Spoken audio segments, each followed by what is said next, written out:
Hello, guys and girls, and welcome to episode 144 of the FReality Podcast. Crank the volume to 11 and let us blast all this week's news from the VR industry straight into your ear holes. Because this week we're going to be firing up the hyperdrives and discussing Star Wars Squadrons. Facebook shows off their hyper-realistic codec avatars. We give our best picks from the Upload VR Summer Showcase. And then finally, Zim has got some new releases for you to look forward to next week. But for now, let me introduce you to the team and find out what's been the highlight of the week this week. And also feel free to add your own suggestions in the chat. We can read out some of your highlights too. But let me introduce you to the team.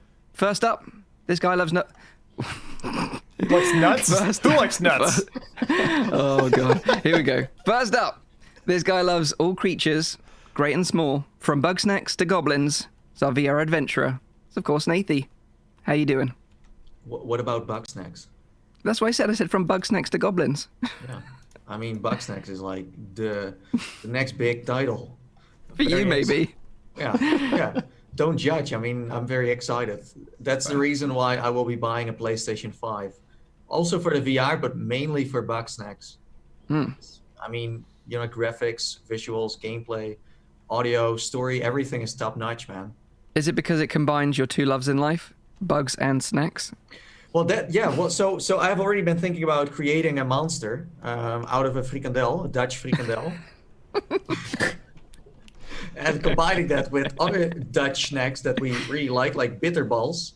And what the fuck is a bitterball? I'm getting a real nice image of what this bug's going to look like now. Bitterballs are really good. No, what is it? You gotta tell me. What is this? It's like yeah, go ahead, Nathan. No, you can. Are they the same as oily balls? No. It is summer. It is summer. Fair enough. Fair enough. Oh, God. Anyway, it's like a meaty fried snack, but like the meat is like, how you said it, like really minced. Okay. Minced together with like a sauce in there. So it's just meatballs. It's really nice. But it will not have VR support, so don't get your heads up for that. But I think still for a pancake title, it's gonna be good. So it wasn't sarcasm. Okay. No, like I'm actually excited for it.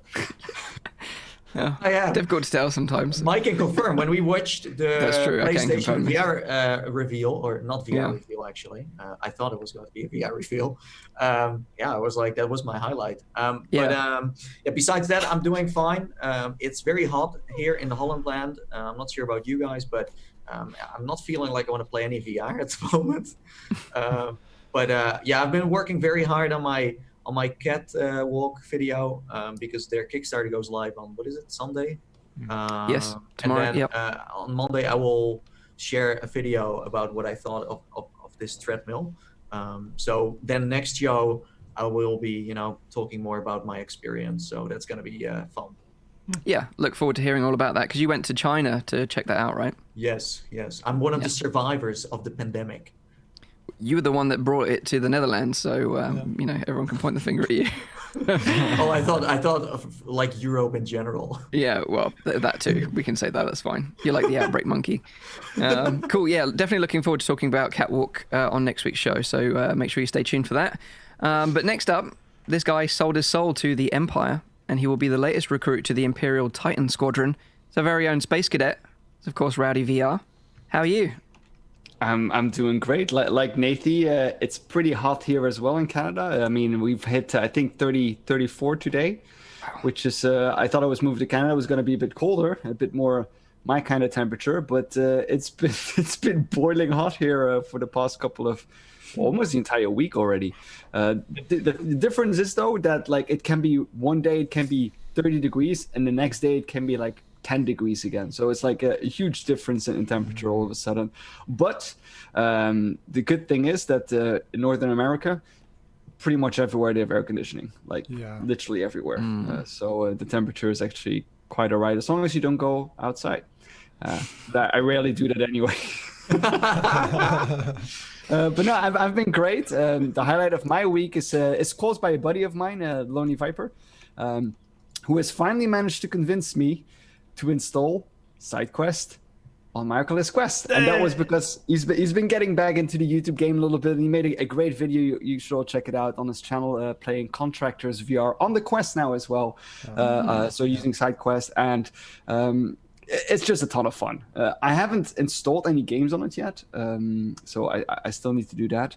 But I have installed the side quest. I've done like the procedure in order to be installing stuff on there. So we got him. Yeah, absolutely. And like I'd highly recommend, obviously, Pavlov. You should sideload that, but also check out Hyperdash.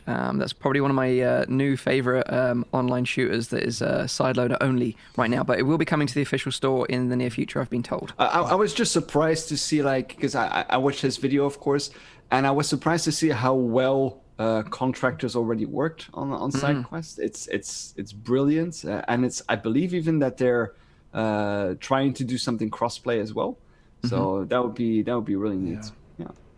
Yeah, very, very good suggestion. Yeah, I think side quest, like if you own a Quest, if you've been on the fence about doing it, you really should. There's so much content over there, like experimental and interesting stuff that you're kind of missing out on, particularly with hand tracking as well. So go check it out. There's plenty of guides online as well. And Rowdy, when you get reunited with your loved one, Force Tube, then you can actually play that with support on Quest with Contractors, which is awesome. That's really good pairing.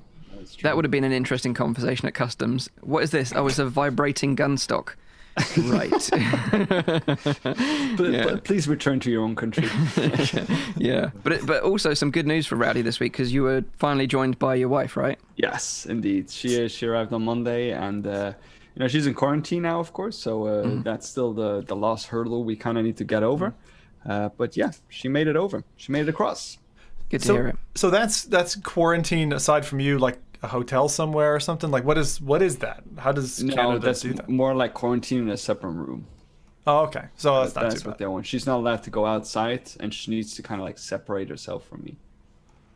That's so awesome. Are you wearing one of those yellow hazard suits too when you bring food and stuff? Or? Yeah, of course. That's typically what I do, and that's definitely something that I brought to Canada. Yellow hazardous suit next to my graphics card, my power supply, and my CPU cooler. That was the next thing I put into the essentials, the trifecta, the golden trifecta of essential equipment. In front of like Rowdy's Airbnb, there's like this plastic tent with people standing in front of it. You get like spray down. Yeah.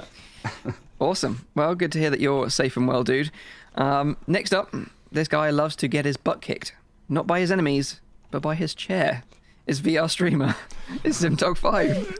No more. No. I used to like getting my butt kicked by my chair. But then I saw these horrible hazardous videos of people who died in their piston chair.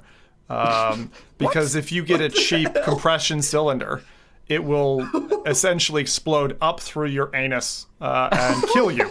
So I figured one hell of a live stream, Zim. Yeah, I'm 100% serious. You can see the photos of the chairs and the blood all over the place. Like, it's super graphic. Don't necessarily go Google that now, but yes, that's a thing. So I decided after a couple of years of a vibration arm and an amp combination that was a tactile transducer attached to my chair. I said, okay, this is a pretty good chair. It's probably not going to explode because it's all the cheap chairs that have done it. And I'm like, okay, you know what? I'm going to stop rolling the dice. As much as I love tactile, I'm going to just put that downstairs and instead make my couch a big rumble fest. So that's what I did instead. For years now, you're like talking about this, and it's like, oh, this is cool, this is nice. But now this is the first time you're actually talking about that it's dangerous. Yeah, if it has happened to anyone, please blame Zim, not the podcast. So Jim. Yeah, the thing is, you'll see a lot of you'll see. Stop it with the gym talk. You'll see a lot of simmers, for instance, have like a bucket seat, like the car, like a seat from a car, or one of those like gamer seats, like what Mike and Nathan are sitting in, and those are relatively all right. Now, does yours have a piston in it, or is it no piston? To raise it and lower it? Yeah, I think it's a piston, yeah. Yeah, so you could, again, it wouldn't be smart Your to ass attach. Would explode. that would not be good. That would not be good. I know you're saying not to look this up, but I feel like I have to just find out what it's all about. Yeah, I think you're going to have to see that image, and then you'll probably so never, what do I ever type do that into again. Google then? Ass explosion? I don't remember. It's been a few years, frankly, since I typed that in and found the results, but there were a few deaths. I remember one was Malaysia, Singapore. This is insane. China, How am I only learning about this now? So yeah, it's a bit of a dodgy thing, but I think you were. But so I take, this wasn't your highlight of the week, though, right? Like,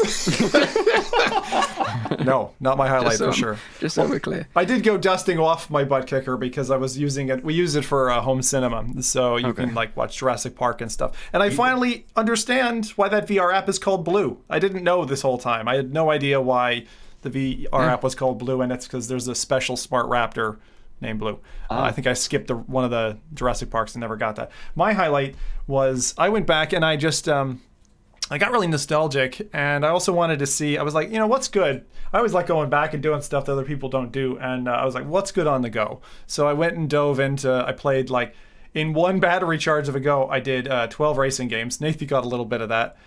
Some of them were all right, and then I did some room escapes, and the room escapes were particularly fun. The controls are pretty rough on the 3DOF controller, but to be honest, there was one app called Escape VR, which offered like a kind of a standard single room escape, and then one which was like you're escaping a sinking ship because you're a spy who was found out and they're going to sink you. And actually, both of those gave me like the same mental feeling of real life room escapes. So if you're looking for one, Escape VR on Quest is pretty cheap, and there's one map you get I think for free, and one map you pay $2 for, and you get a 45-minute room escape bolted onto that. So they didn't develop it beyond that point, but both of them are really good, really well thought out. And I managed on the 45-minute one to get out with 1 minute left. So that was a nail biter. People in the chat are saying, Revivalizer is saying that he loves how Zim measures time spent in a game with battery percentages. Oh, yeah, I did that. Well, the thing is, if you're going to try and do a Go stream, battery, like it overheated after 50 minutes doing the racing thing. And then you had to get a cold pack and cool it down and then use what battery was left. But literally I was doing, with 12 games, you get 8% battery, and that goes fast. It's like 5 minutes you get off of it. So it's insane. Even it heats up when you play some Monopoly with your friend. It's it's really fun. It's a great. I love the headset. And that's why I wanted to go back, and I had some really good times. Nothing that I would say is like super awesome, but the two that I liked on the racing one, I would say I used finally the recommendation that Mike gave some years ago was buy an Xbox controller. For pairing with the Go. And there are a few titles that actually require it, which is kind of tricky because that's super ultra niche. And the one that I played, if anyone wants to go on a motorbike, so motorcycle racing, on the Go, there's a game that's pretty decent called SBK VR. And it's the first time that I've done motorcycle racing ever in VR. I don't know if there's a desktop PC app, but chat, let me know if there is, because I grew up with my dad watching loads of motorcycle races, and I loved that feeling. It was really, really good. So that's the first, after 1,000 plus titles, it's the first motorcycle game I played. And SBK VR if you're interested, but you need a controller. You can't even open the app without it. Nice to see you showing some love to the Go, because I think, I don't think I've used it since the Quest arrived. So it's nice to give it some love, because I'm sure people out there are still using one. So it's good to see that you're still covering it. There's some good, and for Go owners who were like, was there anything good on the Go? There's actually a grown list of Go titles that you can actually get and purchase for the Quest. Some of which offer 6 DOF, which only had 3 DOF in their Go equivalent. So check that out. Yeah, that's very true. That's very true. So if you don't know who I am, my name's Mike from Virtual Reality Oasis, host of the show. Before I get into what I played this week, let's see what the chat have been up to, because they've always got some really funny and interesting suggestions. Yes. So we have Conrad Lawrence, who played Minecraft VR and Hard Vacuum. And I think there was news, right, about Minecraft coming to rumor. PlayStation VR? It was rumor. Yeah, it was just another one of these like rumor mill things where everyone got super hyped about it, and then there wasn't any. They were expecting it in advance of the PlayStation show. Yeah, because I was wondering why now suddenly to PlayStation VR, and PC has still not seen any official version of it. They should do it. There is an official version, but not with motion controllers. So Vivecraft is still Yeah, solid one. But I have to think that I'm sure at some stage they're gonna pump out a Minecraft too. But like Minecraft Dungeons just dropped, which is like a Diablo clone, but in the Minecraft universe, and a lot of people have been having fun with that. I didn't. It came. I tried sneaking that under one. the radar. I wasn't too pleased with that one. Yeah. It's a bit perpetuous. Repetitious. I see what you did there. Repetitious. If you've been with us long enough that you know that inside joke, then you're a golden oldie. Yeah. That's in the popstick era of this podcast. Yes. Yes. So we have some more people who played some stuff. We have Adoravai, who tried out VR chat and mostly survived. I don't know what that means, but you could get chased by a bunch of minions or something, or Ewoks in whatever world. Then we have Johnny Wells, who played pure Pavlov. Revivalizer started playing Bioshock Remastered in VARPAX. And we have Factory Life, who dove into Standout, Compound, and the Iron Man demo. Ooh. Oh, the Iron Man demo is really fun. So good. Definitely. I still need to play Compound. That's one that it just looks like my kind of game. I haven't played that yet either. Is it roguelite or is it just an FPS? I really don't know. I haven't. Oh, you haven't played it? I thought you did. No. I could have sworn I saw a video from you. Okay. No. But talking about PSVR games, that's kind of my highlight of the week this week, and that is the X-Wing mission on the PSVR, the Star Wars X-Wing mission. A lot of you guys probably tried this a long time ago because it came out like almost 4 years ago now, shortly after the PSVR actually launched. And this was a PSVR exclusive experience, came bundled with the original Battlefront game, like Star Wars Battlefront. Yep. And with all the hype around Squadrons, which we're going to be getting into later on the show, I'm very excited about it. I thought it'd be really cool to revisit this sort of free experience, and surprisingly it still holds up really well to this day. The experience is kind of linked loosely to the Rogue One movie, like Star Wars Rogue One, which was coming around the sort of time that this released, and basically you get to jump in the seat of an X-Wing and join a small squadron of X-Wings on a mission to escort a Y-Wing containing Jyn Erso and K2SO from the movie. Unsurprisingly, of course, you run into like Imperial fighters, and you have to take it down. Pretty boring otherwise. Yeah, of course. Yeah, it would have been just escort them. We made it. Yeah, good job, boys. You know, like we're gonna go down the pub now and have a couple of drinks. But yeah, you bump into the Empire and you take down a bunch of TIE fighters and a Star Destroyer, which is pretty badass. But the most impressive thing about this experience is like the voice acting is like really top notch, because you're in like a little squadron of fighters and they're all communicating with each other throughout the whole experience, which is about 20 minutes long, and they kind of fill in the gaps of the story and kind of keep you up to speed of what's going on. But also the visuals still hold up really well on the PSVR, and I know a lot of people say PSVR is dead, and to a certain degree we have sort of said that the PSVR is getting a bit old in the tooth now, which it is, but this game looks super nice in the headset. The videos don't really do it that much justice. The whole experience, like I said, 20 minutes long, free with the original Battlefront game, which I think I picked up for like £4 from CEX here in the UK. So super cheap. If you can pick it up secondhand and you've got a PSVR and you're excited about Squadrons, then you really owe it to yourself to go and check this one out, I think. So was that CEX Online that you got it, or did you buy this a long time ago? Yeah, I bought this about 2 years ago, and I really loved it back then. And I just thought I'd dust off the PSVR and give it another shot, because I was talking about Squadrons anyway, and I was like trying to show people what I thought Squadrons would probably be like in VR.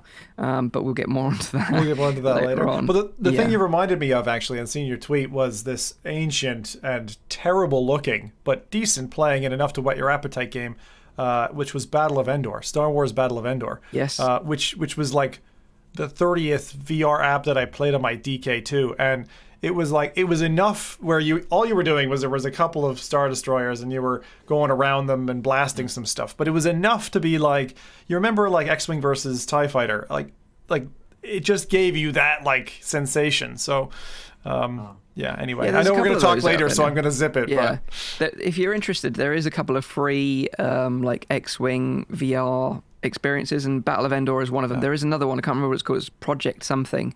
Maybe someone in the chat can sort of help me out there.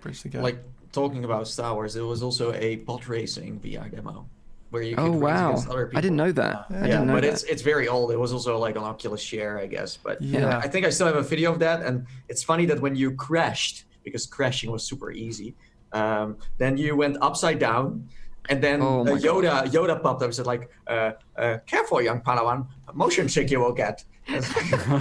Too late. Yeah. But no, that was great. It really felt like the speed, and I think that's what Star Wars is, right? Like I feel like Star Wars breeds multiplayer. Yeah. Well, we're definitely going to be getting Pod into... Racer was really good. I got to just say one thing to people who want Pod Racer vibes, because if you want a Pod Racer vibe, there's one class in Redout that gives you basically a Pod Racer. And that game, music, it's one of my favorite soundtracks aside from the Doom OST, which is incredible, the first one. And speed, it's faster than any other racing game that I know. So if you want something blinding fast for not very much money, it usually goes for about £8 or $10. Redout, do it.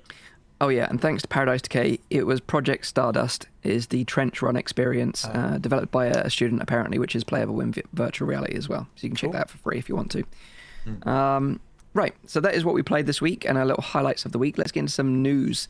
The first bit of news this week is about Virtual Desktop, the super useful application on PC and Quest that allows you to remotely access your PC's desktop in virtual reality. I know Zim is a big fan of this, having previously, what was it? You were in a hotel room remotely accessing your PC across the world. I've done it from London, and I did it from San Jose, actually, playing No Man's Sky with my wife in full 6DoF, and that's just like nuts. Now don't try to do 3,000 miles. Doesn't handle it well. It's not what I would count as playable. It works, but from London, which is like 100 miles away or something, 300 miles away from where I am, worked perfectly. I mean, perfectly. Like I was standing in my room.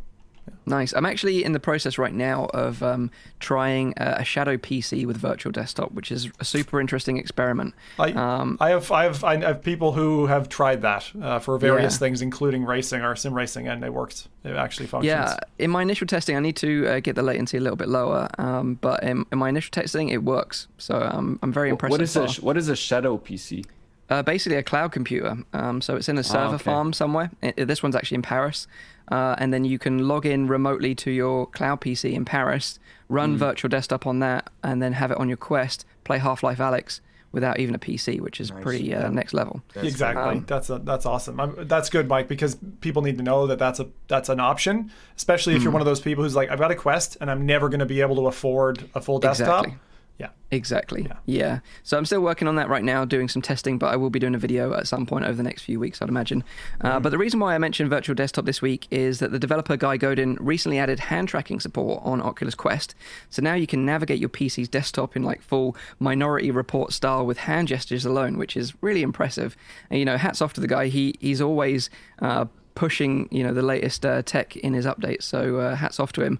And I even saw a clip of someone using this hand tracking feature whilst wirelessly streaming Half-Life Alyx to their Quest, and although the hand tracking doesn't correlate one-to-one to the fingers in game, basically when you do like a clenching gesture with your own hands, the hands in game just open and close rudimentary, very in a rudimentary way.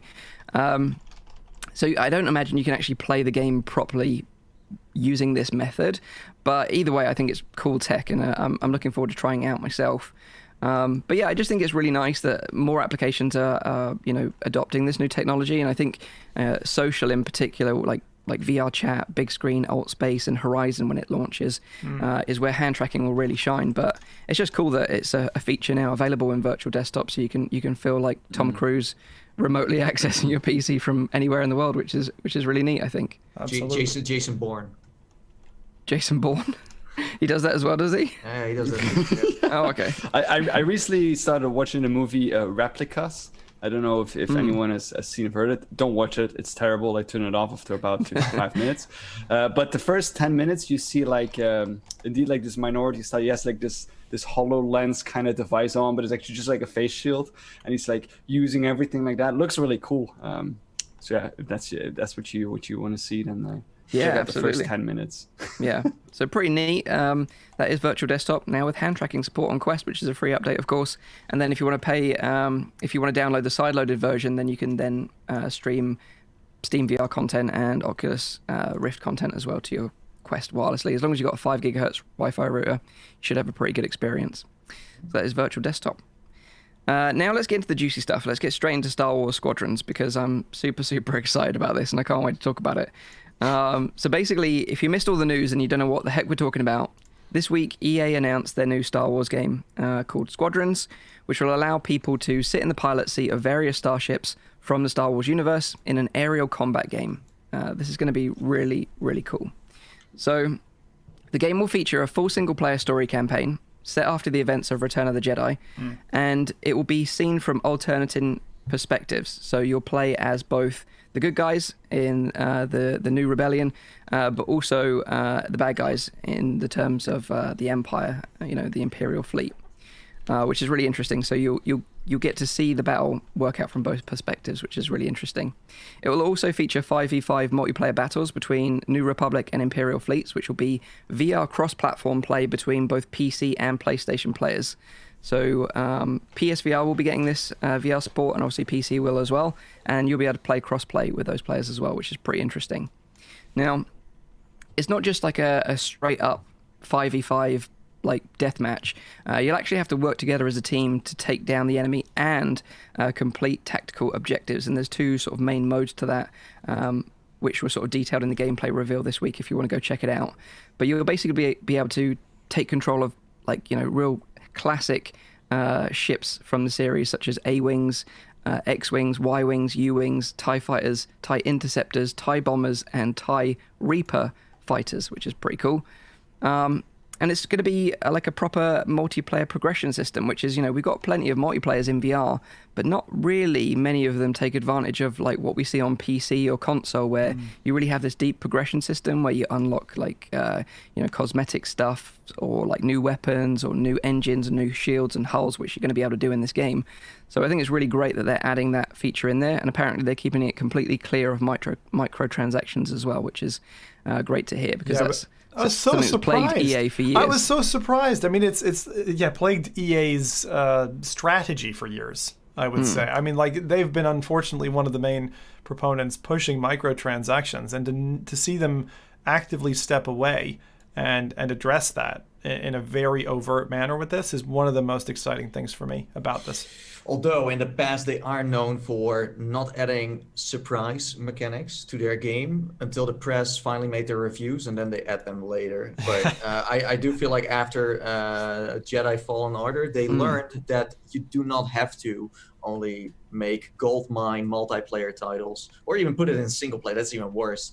And that if you make a good game, you can really make some sales. But it's EA, so we'll see, because I played Star Wars Battlefront 2 a lot, really liked it. You also have fights there in the skies. You can control the Millennium Falcon and Boba Fett's, I forgot the name, but his ship. And it's fun, but you really see that after no more updates, and that's it. And then you paid a lot of money for, so we'll see. I'm someone who, let's say, doesn't pre-order games like this. Pre-order is almost no game. And I just first want to see what it's like. But I do believe this is going to be very good, after the last few games EA made. It seems like they're on the right path.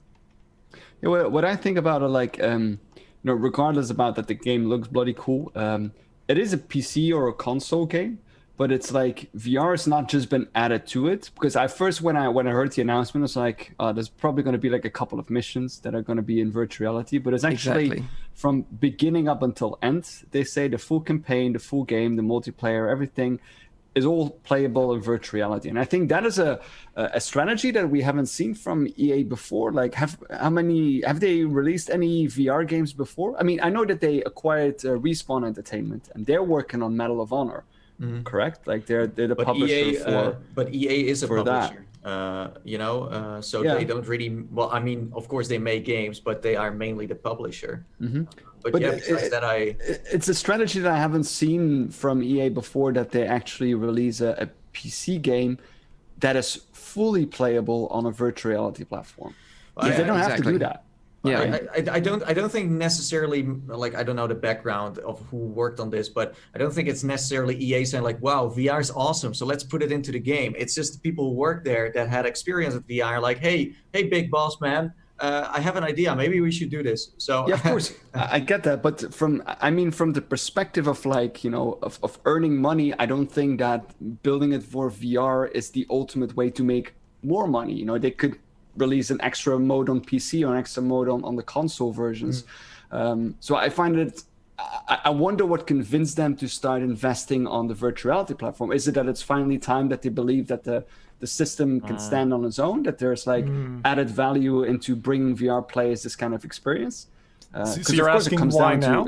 What is the reason that they now release a PC game with full virtual reality support? I think it's just the stars align at the right moment, and there are developers in the team who worked on this that believe in VR and are willing to push that within the end, like the whole agenda of EA. I think that's what happened. I don't think EA is really like, whoa, VR is like, because they haven't showed much, and this is also like a good step into the right direction, but we haven't seen EA making full-fledged VR games. We haven't seen EA ever say in any of their EA plays like, oh, VR is going to be the future, we believe in this. And to be fair, like the VR support has only been mentioned very few times when they've talked about this game. Like during the reveal gameplay, they only mentioned it once. They didn't show any VR gameplay.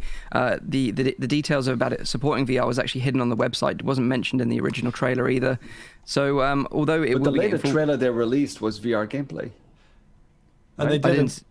I didn't see any VR gameplay. Yeah, the thing is they haven't shown any head. So that was one of the things I was going to... Head moving. There's no head movement. There's no interaction. There's a kind of what could be tricked as VR head movement, which is there's a kind of a normalized head turn in the cockpit. But I don't think that's natural human VR head movement. I don't think so. There are three things about this that make me super excited. I only got to watch the trailer because it was a super busy week.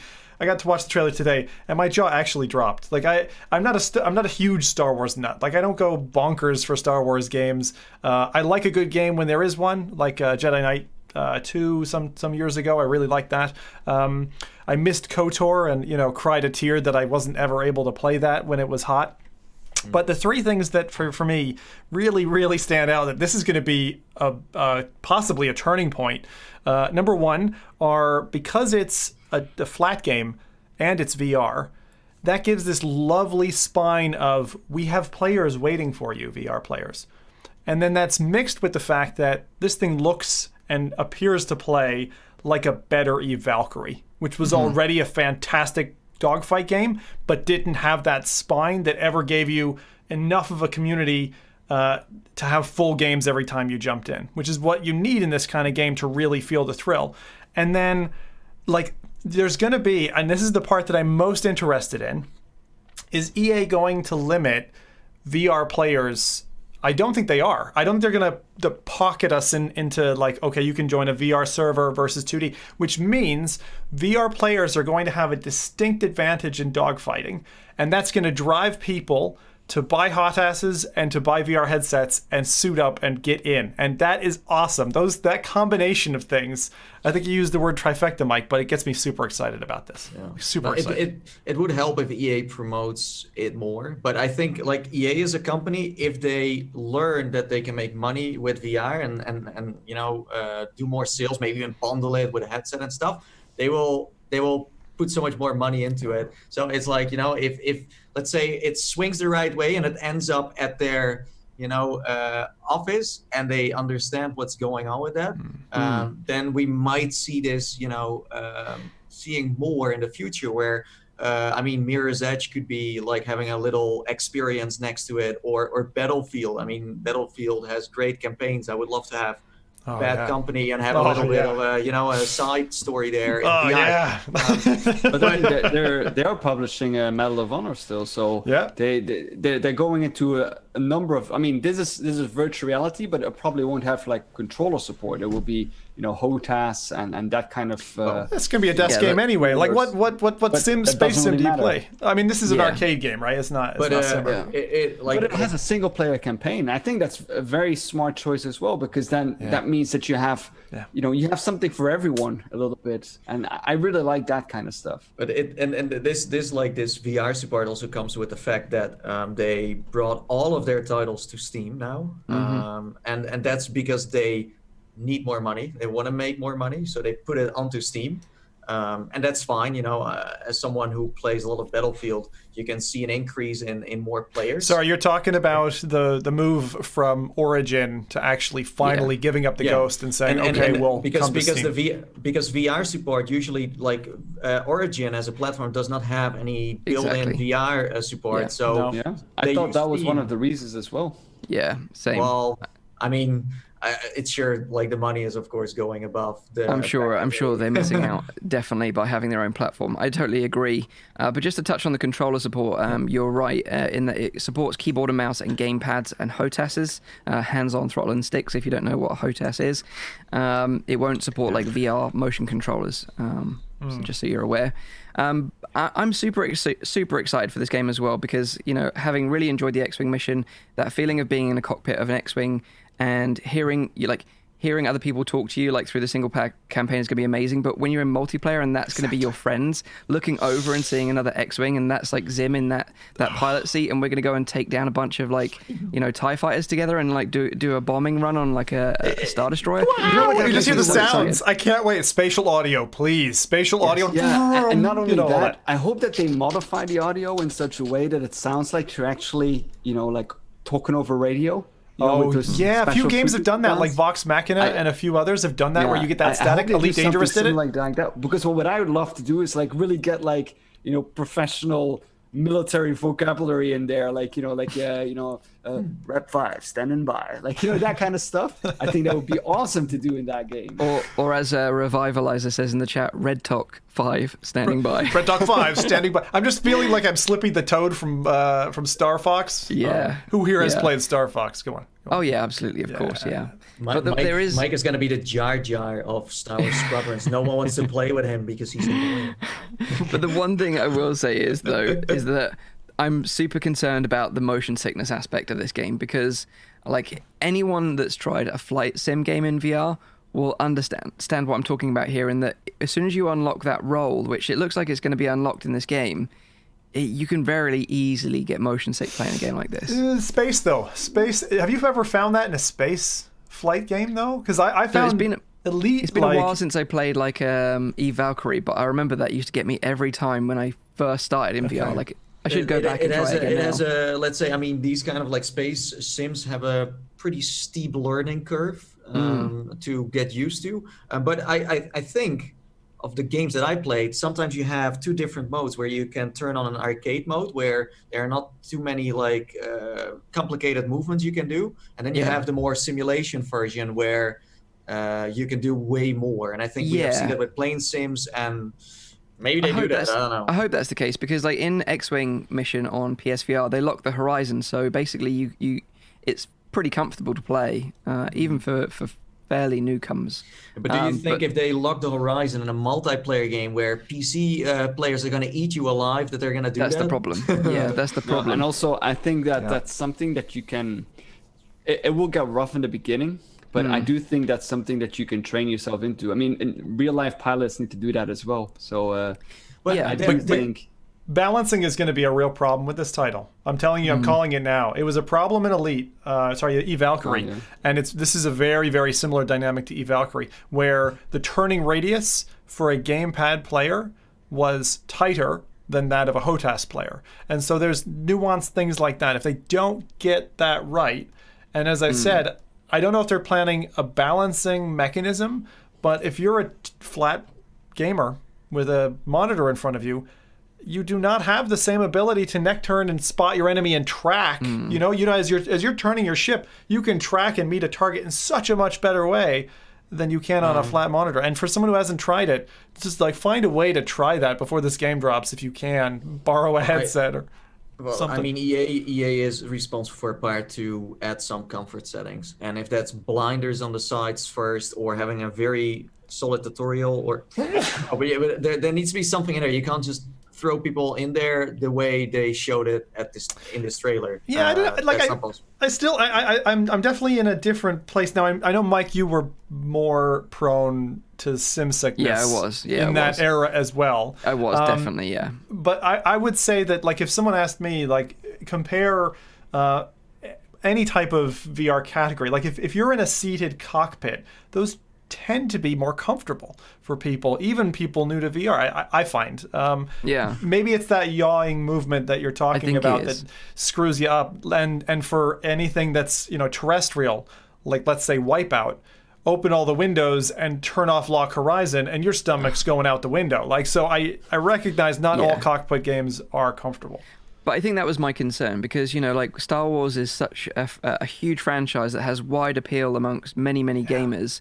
And I think, you know, Oculus, although we kind of criticized Vader Immortal to a certain degree in holding your hand too much, it was designed to get those newcomers on board.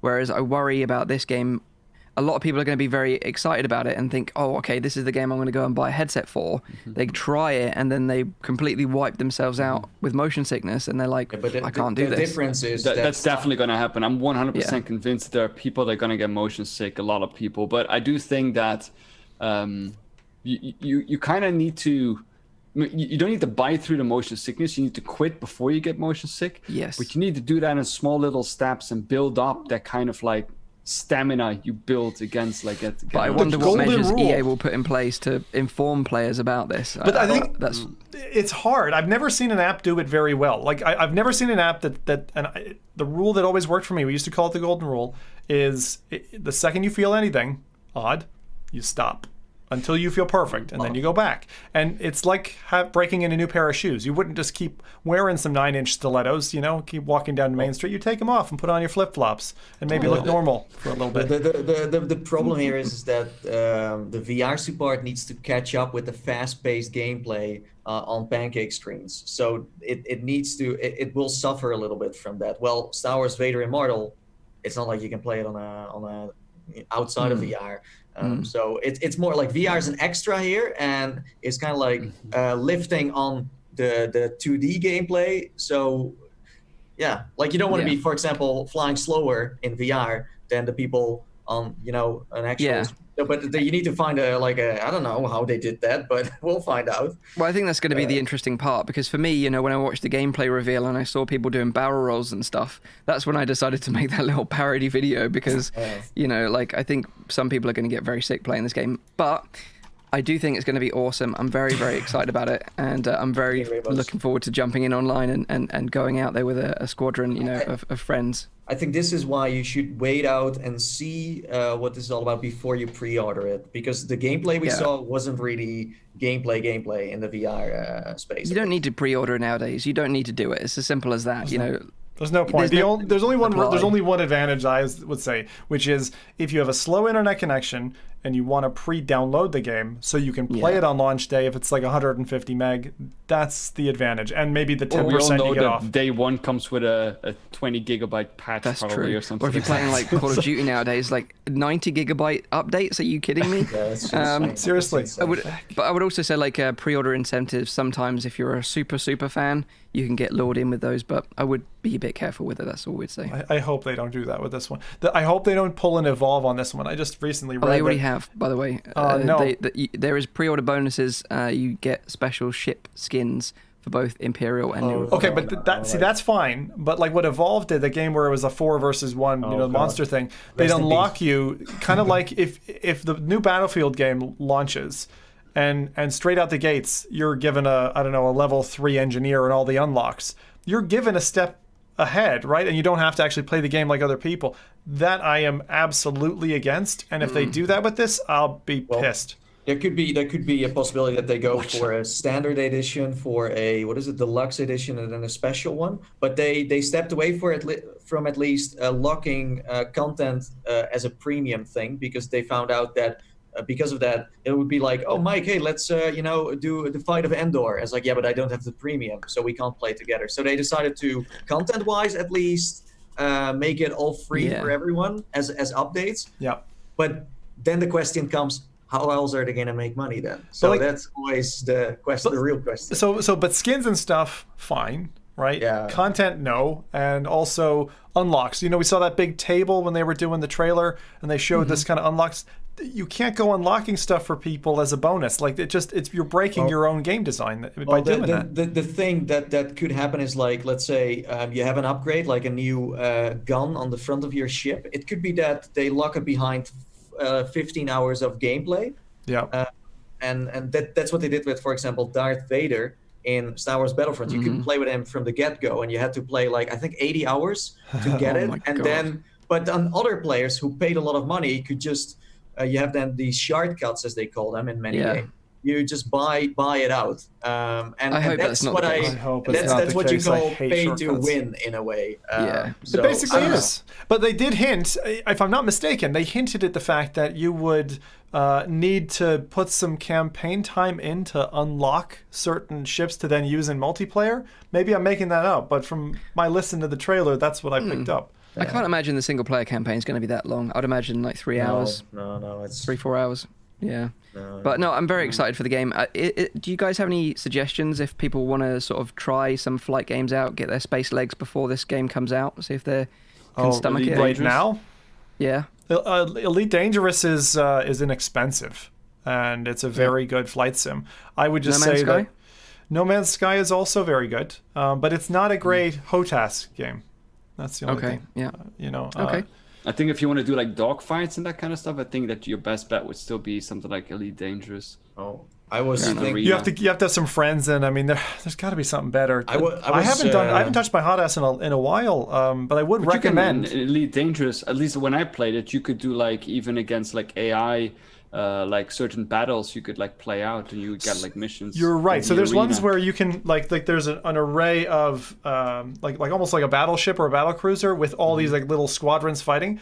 Those are brilliant. They're really good fun. So if you don't mind AI battles, then that's really good, and it will get you accustomed to a HOTAS. There's a cheap one that I bought years ago that's really good, which is the Thrustmaster T-Flight X, I think is what it's called, and it's like 40 quid. So if you want to go in cheap, that one's still doing well for me. It's got a little bit of a high dead zone, but look up hot asses and see if you want to invest in the equipment. It makes a huge difference to a flight game, just like a driving wheel does for a racing game. Having a HOTAS makes night and day difference. Night and day. I don't know. I was more thinking about balloon chair deathmatch as a first try. Okay, fair enough. We got some suggestions from the chat from Paradise Decay, Everspace, House of the Dying Sun, Sublevel Zero, and Overlord. House of the Dying Sun. It's like Homeworld, where you play various ships, and if the ship dies, you go to the next one, and so it's like hopping between squads. That's a really good one and an underrated game. I think if you have a PlayStation VR, because most of these games that we mention now are not available in VR on PlayStation, I think which one is it again, Mike? The one where you fly in this plane and you shoot up this launch platform and I forgot the name. Ace Combat 7? Yeah, Ace Combat 7. That would also be... Ace Combat. Yeah, nice suggestion. Yeah. So that is Star Wars Squadrons coming out in October, so 3 months to wait, but I think... Very curious, man. I'm very curious. Very excited. I really hope EA is gonna, nail it. I think in terms of my most anticipated games coming to VR, like this is my number one right now. I think Medal of Honor is number 2. There wasn't that much else to read. That is true. That is true. Those are the two. I have to say the same. They absolutely nailed the trailer and the reveal for VR support. Like I'm so happy to have seen that. I haven't been that happy watching a trailer in a long time. I love it's colorful. Like that's one of the things that Elite Dangerous, if you play it, does not do right. Like it's a hardcore sim, and you're in the dark all the time. I've fallen asleep so many times playing Elite. Wow, there you go. I don't think you'll be falling asleep playing this one. No. So that is Star Wars Squadrons. coming out in October. I think it's October 2nd for PC and PSVR. No Quest support, obviously, but you can play it on a Quest using Link with a PC, or maybe a Shadow PC, which maybe I'll talk about on a future episode. Okay, next bit of news comes from Valve. They dropped an experimental feature on Steam VR this week for the Valve Index called Room View 3D. Now, this update... yeah? Rowdy's going to crack a joke here. Go on, Rowdy. What's your joke? Go on. What's your joke, Rowdy? No, you said 3, so I was excited about number 3. Oh, okay. Wow. Room View 3D. Wait. Left for Dead 3. No. Oh, sorry. Okay, go on. Portal. Back in your box. Fortress 3D. Team Fortress. Oh. So this update is for Valve Index users, and it adds a pass-through camera mode to the headset that is 3D accurate. So previously we had 2D pass-through where you could, see your room around you in a pinch if you wanted to, but it wasn't stereo accurate. So things would look a bit warped or a little bit small in some cases. But now it's going to be a 3D accurate recreation of your surroundings. However, from what I've seen so far of video of this, hands in particular are very warped, and the closer things are to the cameras, it doesn't look so great. But it's a free update. You can totally see why they kind of snuck this one out and didn't make a huge amount of noise around it. It's gonna go ahead and sneak this post out and see if people... It's still experimental, so it's not a proper release. It's more I think it's under the beta still. Well, we screwed all that up now. But basically, it uses computer vision techniques developed by Valve, Arcturus Industries, and I can't pronounce this. Occipital to present a more accurate representation of your environment. So to enable this functionality, you go to Steam VR settings, either in or out the headset, doesn't really matter. Select camera and then go to room view and then turn it on to 3D. You'll see 3D has been added to the slider. However, when I tried to play around with this prior to the show, I kept on having camera communication errors with my headset, so I couldn't test it out, unfortunately. So I don't know whether that's because it's still experimental or there's something wrong with my headset. But Mike, seriously though, you know what happens if you're negative about Gabe Newell's work? Most people disappear, you know that, right? That's it. If I'm not here next week, then you know why. Gabe has sent out the turrets for me. Yeah, they took out his occipital lobes. Yeah. But no, I was running the video here that sadly, but Bradley did, because he's done a lot of index kind of coverage recently, and does a good job of kind of jumping on these things early. But as you say, a lot of the mapping here, it reminds me of when that Quest update hit us in, was it November, when the 3-dimensional kind of objects through the pass-through cameras, that kind of squirreliness, but amplified. It's pretty rough what we're seeing. And so, my personal recommendation, seeing this output, would be don't bother right now. I don't think it is going to get you anything. And the way that Bradley was talking about it was it's kind of merging what was there before to achieve this kind of unified 3-dimensional view. But obviously the kind of real-time stitching that's happening is relatively imperfect right now. And the way I view it is it's just Valve catching up with Oculus in this space. That's what it is. It's a catch-up patch that they're going to have to keep working on. Yeah, Oculus, like you said, they put this out a while ago on Quest and Rift S, where things looked better through the pass-through cameras. And to be fair, when you use pass-through on both of those headsets, it works really well.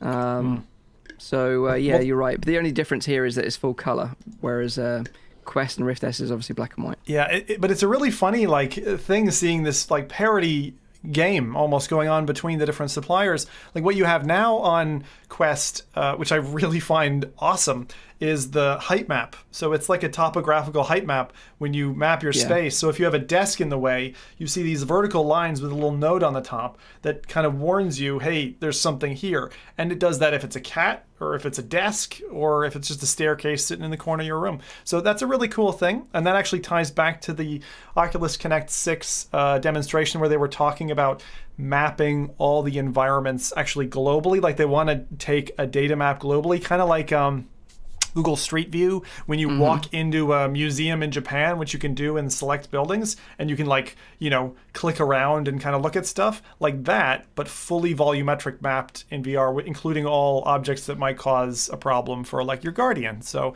I love seeing this kind of race to whatever that standard is going to become. I think the only thing with the Quest one is, because it's only on Quest right now, that kind of heat map thing that you kind of described, it's not on Rift S. It only works when you're actually setting up your Guardian. It's not persistent. So when you go into VR, if something is introduced into your play space after that, then you're kind of screwed. So I think it will be persistent in the future, but it just isn't right now. It's probably more whoever's walking into your play space is kind of screwed. Yeah, they're going to get punched to the face. Yeah, I still love that one. You know the one with the Vive controller and that mother or whatever is in VR, and then the kid walks through and just misses clocking him in the face? Amazing videos. Amazing. Yeah, that's great. That's great. So yeah, sadly I didn't get to try it out myself. I've got a problem with that. But interesting that we're getting these kind of updates from Valve, and you never know, although I think it's unlikely. I don't think we'll get hand tracking in the future from Valve, but like you say, it's interesting that they're trying to play catch up with Oculus. I'm just going to level Spike. I was just saying, go check out Sadly But Bradley's video if you want to see what it looks like if you're a Valve user. Thanks. Yeah. He said that he messed up his room intentionally, but I know for a fact that he didn't. No way. No, he didn't. He said that he's a messy bum. Right. So that is 3D view on the Valve Index. Let's now talk about Facebook avatars.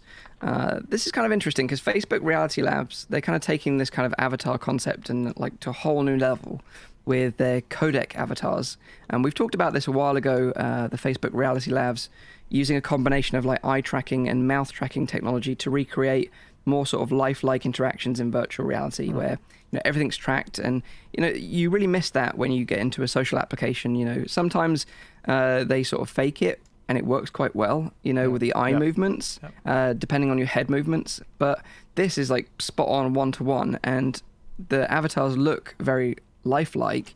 So you're kind of bridging that gap between the uncanny valley here, and it's much more natural looking.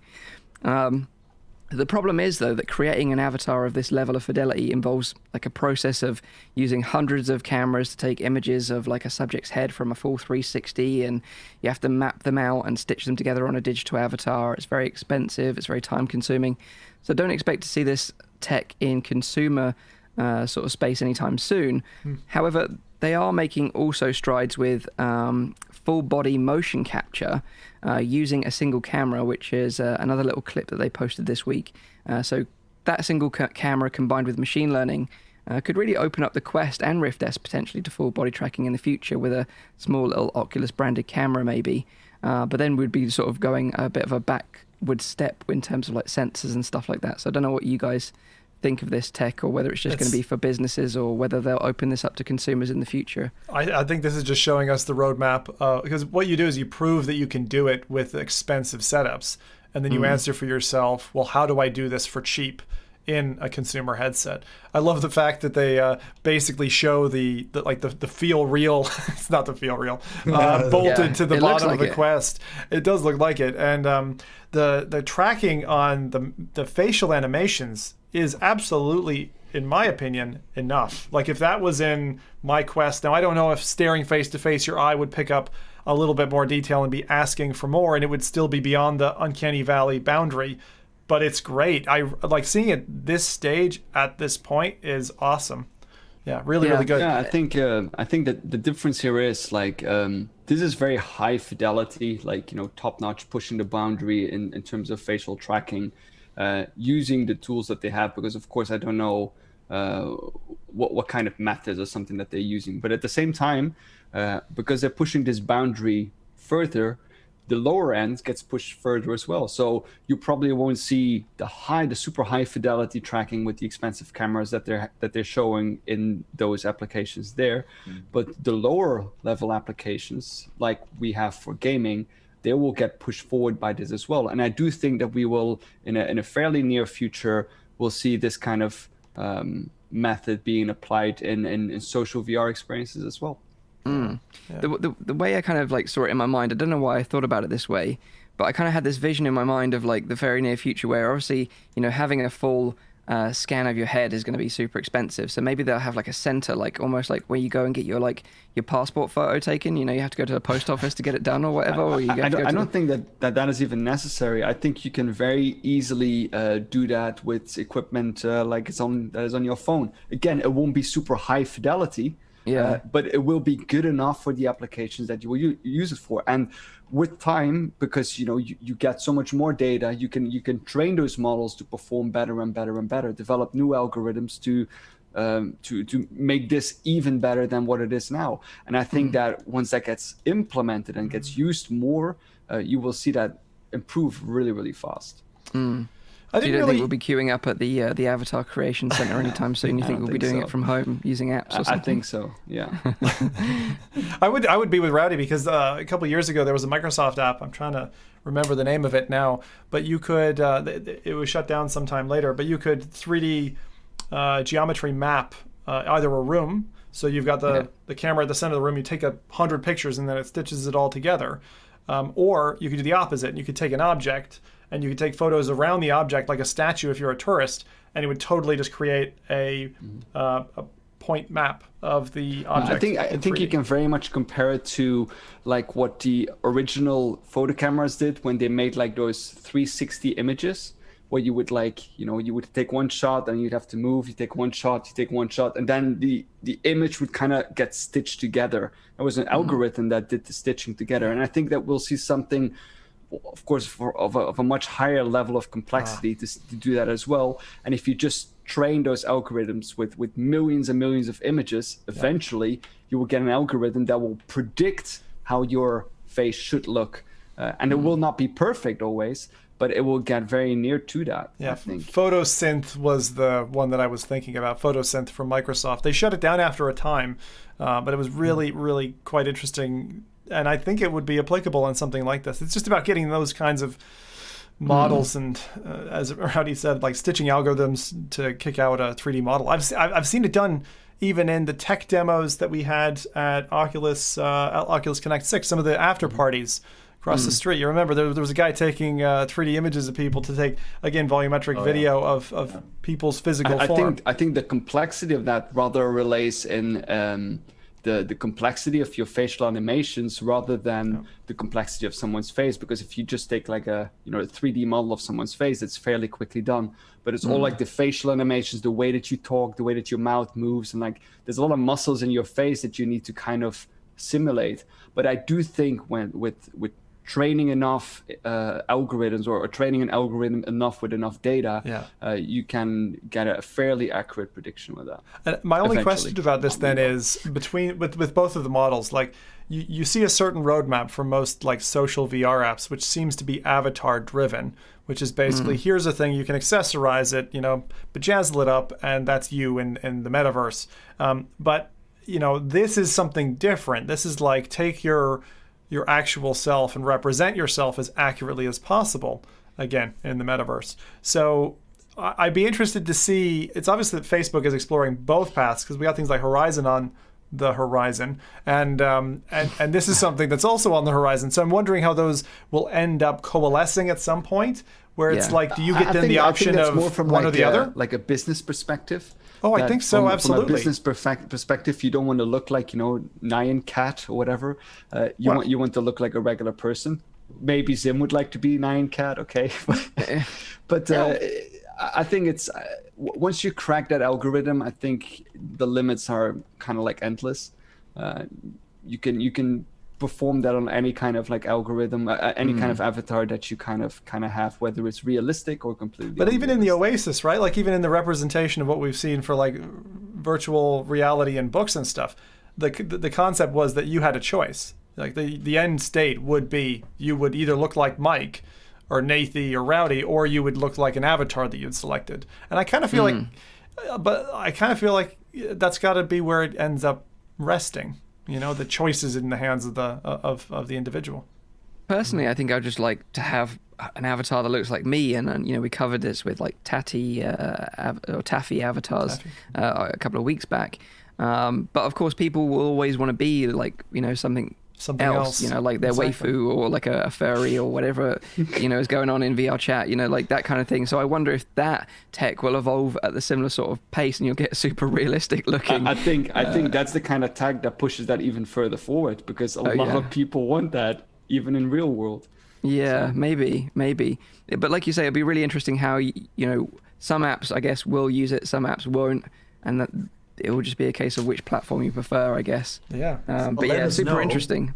Let us know in the chat, right? Like what you want to be in VR. Yeah. So many knuckles is dark. So many furries.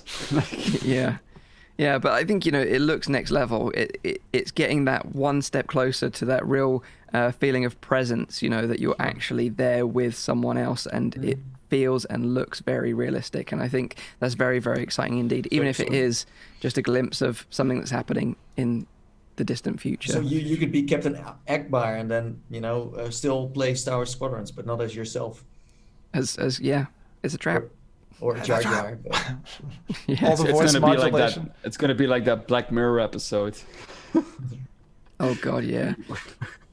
I love Black Mirror so much. Striking Vipers? Oh, Striking Vipers. Yeah. Okay, fair enough. We've gone there. I'll go get my heels. Go on, let's move on. Next topic. So the very final bit of news this week is about a concert event coming up. So, if you've been trapped indoors like the rest of us, which, you probably have been, you haven't been to a concert, and if music is really your jam, then you're probably really feeling it at the moment. But the Wave next week are featuring John Legend, which is pretty epic. And the Wave, if you're not familiar with it, it's a free application available on PC VR headsets on both Steam and Oculus. And it's basically like a virtual nightclub concert where you can meet up with friends and dance the night away in virtual reality. And Zim, you tried this out before, right? With Imogen Heap. Imogen Heap, who's an amazing artist, and it depends on I would say the artist's interaction and what they pre-stage in the Wave. I've played things in the Wave that weren't as interesting, but going and interacting with an artist in that domain, which was just a lucky chance for me. But actually seeing her performance running, and they ran it for a series of slots, like ongoing, so you could just hop into a room with other people and then experience it with 10 others. It was just so overwhelming, like the volumetric pixel pixels that they had mapped to her in like this massive star map, I would say, and then all these kind of either explosions or feathering of various effects in and out of the scene. And then, of course, it's just, this artist's voice right there in your head. And it feels very intimate, actually, in places where other social apps feel the opposite. You go to an alt space event or even VR chat or something. I always feel distanced from other people, but something about music for me has always connected, like that fiber, and you just feel this kind of spiritual connection with everybody. I know it sounds a bit funny to say, but the Wave is awesome. I would absolutely, I don't care who the artist is, I would go watch any kind of music in there just to see it live, So you'd say it's pretty Legend. Get out. That was awful. But yeah, no, I totally agree. In this current climate, this is a great way to escape reality, enjoy music with like-minded people, and also from artists who are finding new creative ways to share their music online, because, traditional concerts aren't happening right now. So I think this is really neat, and John Legend is just one of the lineup that they've been running on the Wave over the last few weeks. Yeah. But if you're interested in John Legend, he's going to be taking to the stage virtually to perform songs from his new album called Bigger Love, which released yesterday apparently. And the event is going to go live in the Wave on Thursday, the 25th of June at 3 p.m. PDT. Yeah, there's going to be a point of inflection here, I predict, and I said it a couple years ago on the podcast as well, but there's going to be a point of inflection when these events are ticketed, and this is a price you pay to go and see it. And at the moment, this is all free because it's kind of new enough that they're just testing their boundaries and trying to get an audience in. Mark my words, this is going to be something you end up paying for. So, or enjoy it while you... I guess, right? If artists are like, we want this, then the money starts to roll in too. I think a lot of the artists, for a part, are doing it, like Galantis, for example, like a mixed promotion in a way. But yeah, if artists are like, this is how I want to do my concerts now, then you're gonna make like big money. And this is where it like there's a big difference. Like you can go and watch a DJ Khaled VR thing on PSVR if you want to, but like artists come at it different ways. And so someone like Imogen Heap, who I saw, had this amazing instrument, which is basically looks like the Nintendo glove. You remember the old Nintendo glove? And it would work like that, where she'd move a finger or make a hand motion, and it would affect the music. She could give reverb, echo, kind of like having the pedals at the bottom of your feet if you're on electric guitar. And it was just really incredible. So to see kind of, I'll call them vanilla but famous artists using this platform, I think they're going to be a lot more shallow experiences, because it'll be something that's quite fixed. A little bit less of the human footprint is going to make it into VR, but it's still a way to connect, especially now, as Mike said, when you're surrounded by gates. In your life. So just to reiterate, the app is called The Wave VR, correct? Yeah, The Wave VR. And actually, there's another event that I caught an eye on, and I think it's happening either tomorrow or the day after. Cypress Hill are doing in Melody VR, which is another similar app, a live performance. So again, if John Legend isn't your thing, maybe Cypress Hill is. There you go. And there's also another one. Jean-Michel Jarre is doing a VR live concert tomorrow in VR chat. Yeah, these are worth doing. These are worth doing. Yeah, and the thing is, like, we've seen this in Pancake Gaming as well recently with like the Travis Scott event in Fortnite. I don't know if any of you saw any clips of that when it happened, but it looked like completely insane, like off the chart insane.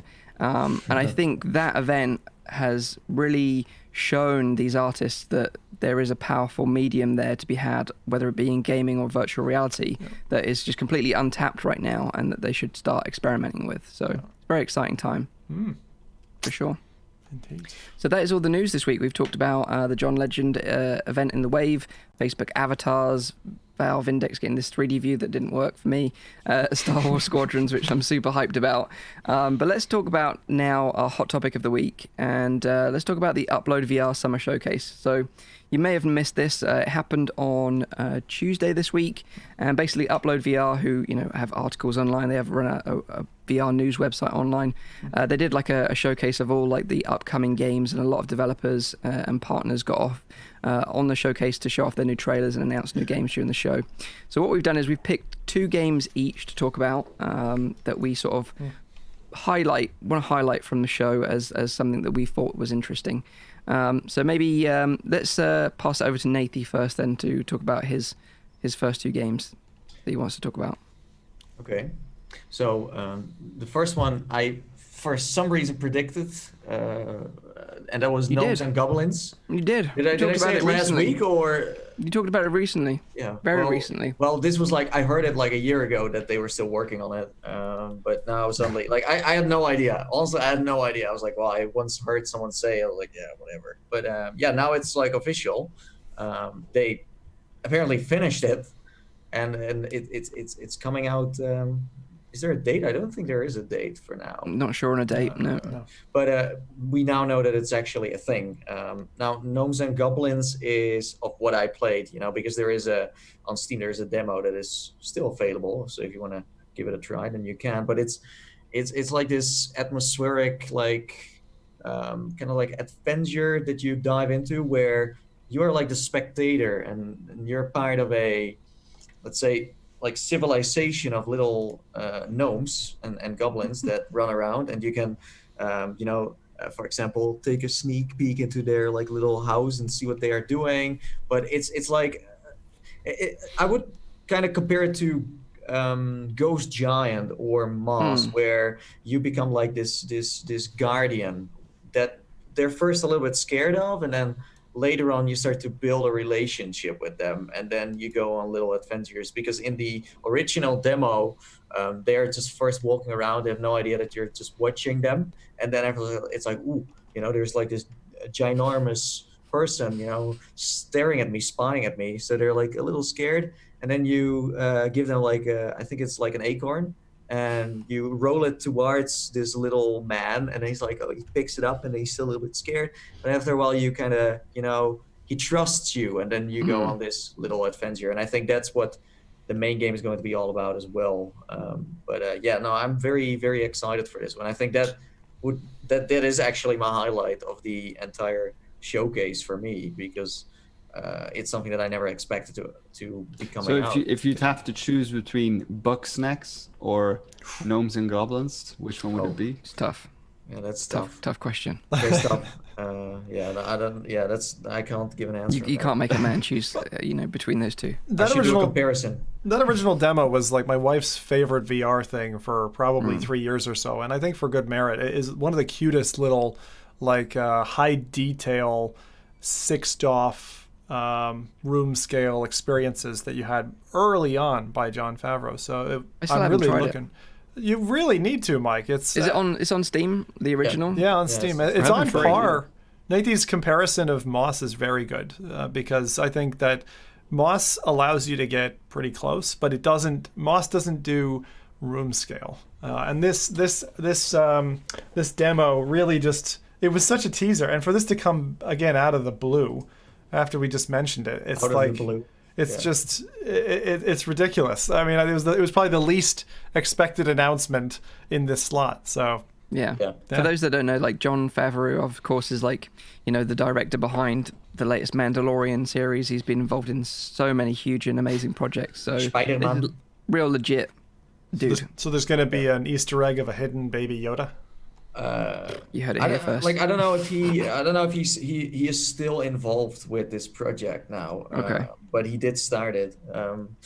But yes, that's something that I'm looking forward to. Again, I have no idea on a launch date. I also have no idea where it's coming to. I think it's definitely Steam and the Oculus platform, but I don't think it's Quest or it's PC. Yeah, it's PC. Yeah, it's going to be like a full game rather than just like a short experience, you think? I have no idea. I don't think it's gonna be super long, maybe like an hour or two, but it's like a cinematic kind of thing, It's not really a game. We'll see. I don't know, because the demo never really told you much about what the story was going to be, so it could be anything. So yeah, there you go. That's my first. Second is that I thought was surprising too, is that The Walking Dead, Saints and Sinners is bringing more updates. It's called the Meat Grinder. Is it update or DLC? I think it's an update. Yep. Yeah, update. Yeah. So that means that it should be free. And what it is well, it pretty much is a wave-based arena mode in where you have to survive as long as you can, and you get to craft weapons. You get to run around. It reminded me a bit of what we have seen with, the classic Call of Duty zombie mode, where, you have to collect stuff to then buy into new weapons. But instead here, it's like, you need resources to do that. So I thought that's nice to have, because, again, for me, that was a surprise, because I thought, like, okay, Walking Dead, Saints and Sinners, that's it.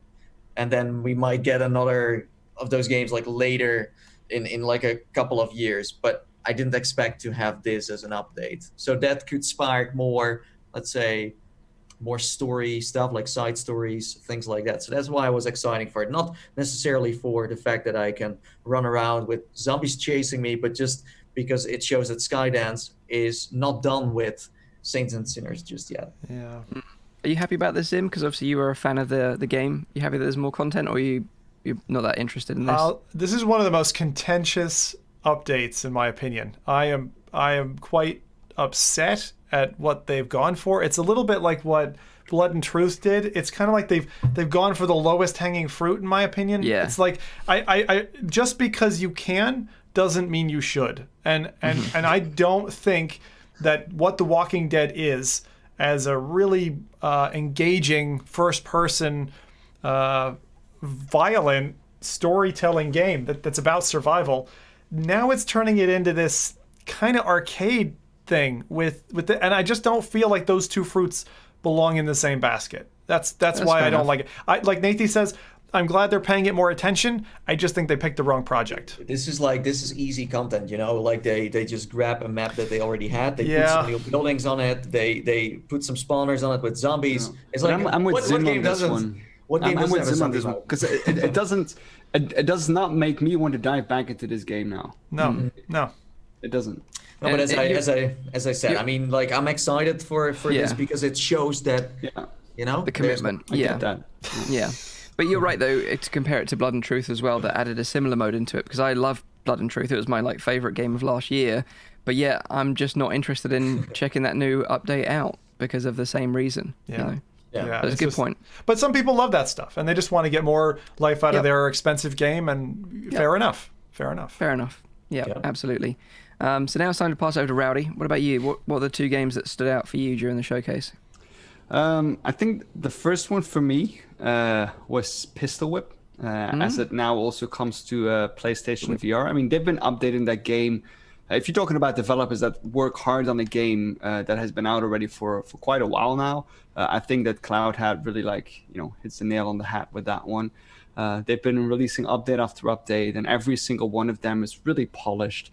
And they kind of want to continue that trend, since they announced that there will also be a more chilled out action experience that will be coming. Since most of the things that they've released so far is very energetic, very high energy, a lot of shooting, a lot of ducking. While this one is that they're going a little bit of a different direction. It's called Heartbreaker. So it's more for the romantic souls, as they say. So I'm kind of interested. This is why you're interested. Of course, this is made for me, you know. But it does make me more interesting in checking this out as well. And then of course the big announcement is that they're also announcing it. They're also releasing it for PlayStation VR on July 28th. And I think that will make a lot of PSVR players really happy, since I still see this as one of the better VR games that came out in the past years. Is Pistol Whip, and a game like that, the first time I played it on the Oculus Quest was mind blowing for me, and that feeling kind of stuck with it. I really like this game a lot, and I think Cloudhead Games, they've worked so hard for the VR industry, so I'm very happy that this really goes well for them as well. And then last but not least, they also announced a little bit more a vague kind of update that they wanted to do, or a DLC. I don't know exactly what it is. It's an action pack that has a campaign, new scenes, new actions, new enemy types, and also new weapon types. There's not been a lot of information that has been going on about this. They call it a massive two-part update that marks a whole new era for Pistol Whip. So I'm very excited about what that would be, since it sounds like it's something different from the things that they've done before. It's not just going to be more songs. So yeah, very, very excited about that one. That last part is called The Concierge. I think that's great. But what are you guessing that is? What is The Concierge? What is that going to be? Well, it's a nod to John Wick. That's what I was thinking. It's got to be a nod to John Wick, right? So it is, yeah. So is it some kind of, you get a coin? And if you say campaign, then I'm thinking it's more a sequence of scenes, right? You got to carry a puppy through a level. That's what you got to do. Oh God!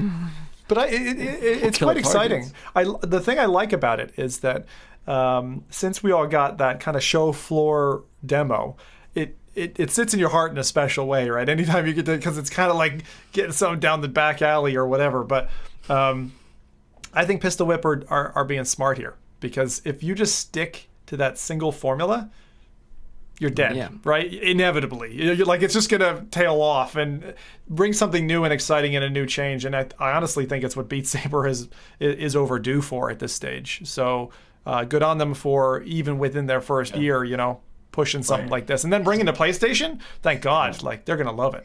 I think what they should be doing as well is bring Pistol Whip to the Steam Workshop. That would be interesting. That would be interesting. Yeah, and one thing they talking about Pistol Whip very quickly, they announced recently they had over 4,000 reviews on Quest, and I had a look on Steam and Oculus Home, and I think between Oculus Home and Steam combined, they had about 2,000. So they must have sold double the amount on Quest of their game, which is pretty incredible, really, and just goes to show how strong the Quest platform is right now. It's so made for that game, though. It's so made for that game. It's perfect. Playing with a cable is just not the way. That said, you're not spinning in place. But a 360 Pistol Whip, maybe that's coming at some stage. I don't know. Maybe. Nice, good one then. What about anything else? Yeah, the second title that I wanted to highlight is for me also a very big announcement, and possibly maybe even the best VR game out there. It's Onward, that is coming to the Oculus Quest, and I believe that's the first of those shooter titles that we see actually arriving on the Oculus Quest, and I think that's promising for other things like Pavlov and Contractors and similar titles as well. That if it does work on that kind of platform, of course. I'm not going to underestimate the amount of development time that has to go into making such a title that is so extensive for a mobile processor. That must be enormous to do that.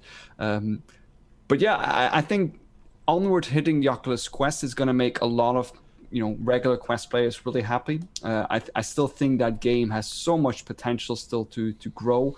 It's a game that you can, even though I suck at it, I can still have a lot of fun with it. And on the other hand, you have people like the Lonely Viper who are absolute masters of that game and have competitive scenes, and there's a perfect place for that as well. And the Onward community even thrives on that. There's so many events and so many tournaments going on, and I think opening that up to a new platform is a very smart decision, and it will make a lot of people, because it will make a lot of people happy. And the reason for that is when I say to other people that regular gamers, but not hardcore gamers, they still play, like, for example, Counter-Strike, they still play like older Rainbow Six titles or whatever. As soon as I tell them, or as soon as I put them in a virtual reality headset, they say like, oh, don't you have something like like Counter-Strike on this platform? Or don't you have something like I don't know, like Arma or like those kind of titles? And there isn't anything really there on vanilla Oculus Quest. Yeah. So I think that Onward now hitting that platform as well is going to make a lot of people very excited, and I think it's going to sell a lot of Quests. I think they really have to fight for that spot to be on the store, and it's well deserved. Yeah. I think it's a fair point, because we haven't, like Reddy's saying, like, and not only that, been a while since they've allowed shooters. If you look at like one of the first games that were allowing attachments and modded guns and that kind of stuff, that was also Onward. Your Pro Tube works perfectly with an Oculus Quest now as well. Yeah. So if you have a combination of those two, you'll be completely wireless playing Onward. With a Pro Tube. Oh yeah, like using the Force Tube with Onward is so fun. It's so fun.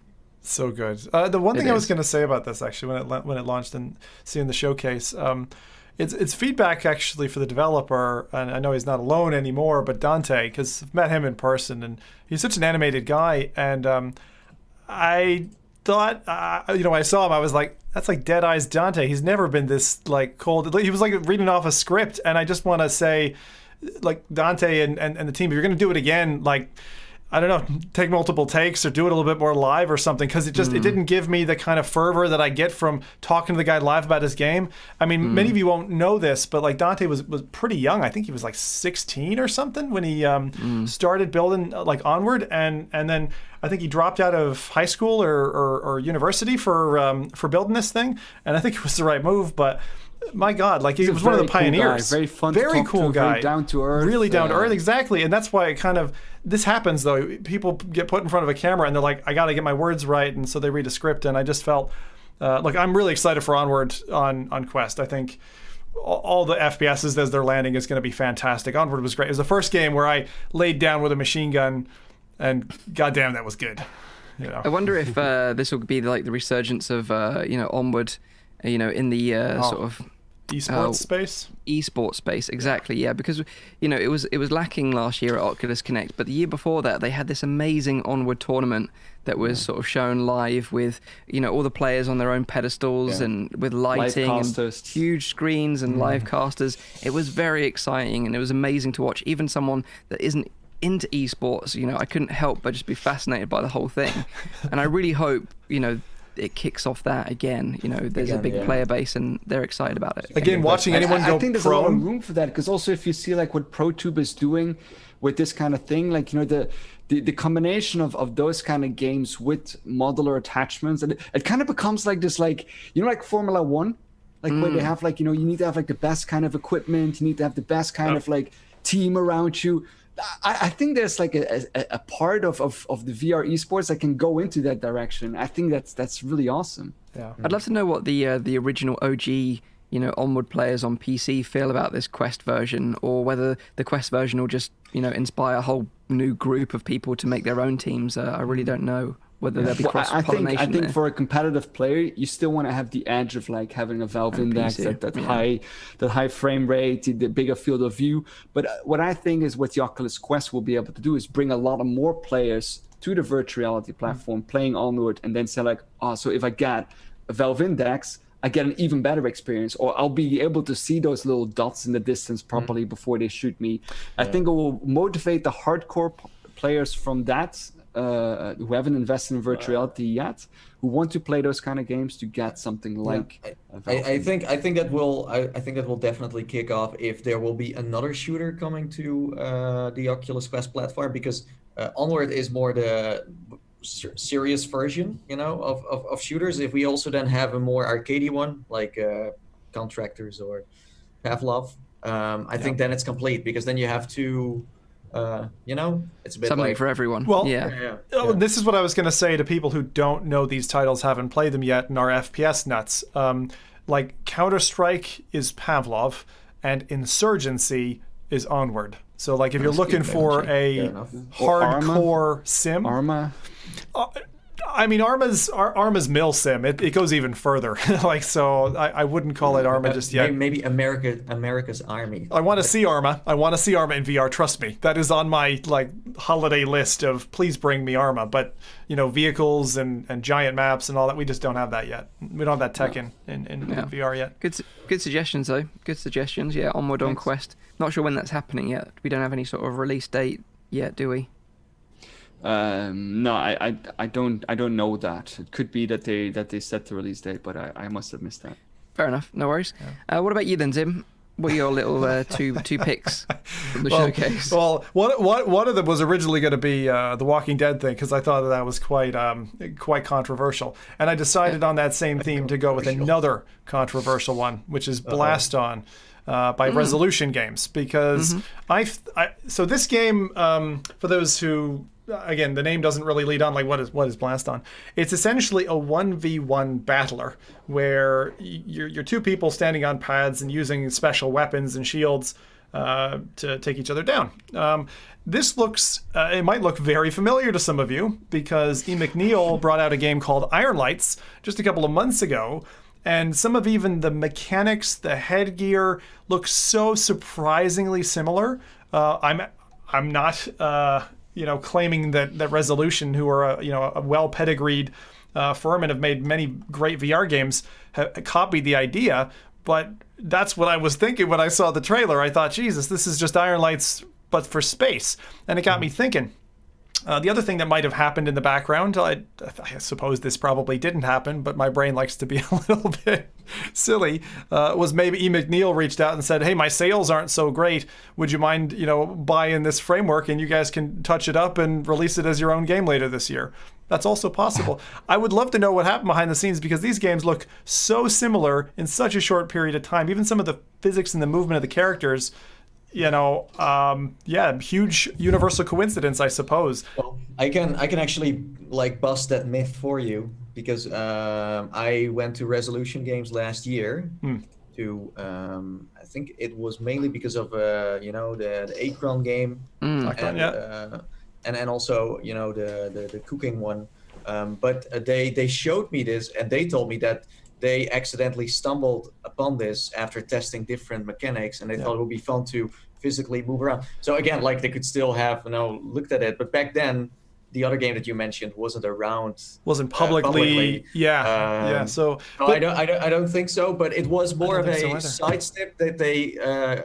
It's a bit like what Fast Travel Games did, with the Curious Tale. It's like a side project, because this took, let's say, less time in development than the other titles that they made, because it's more of a fun extra.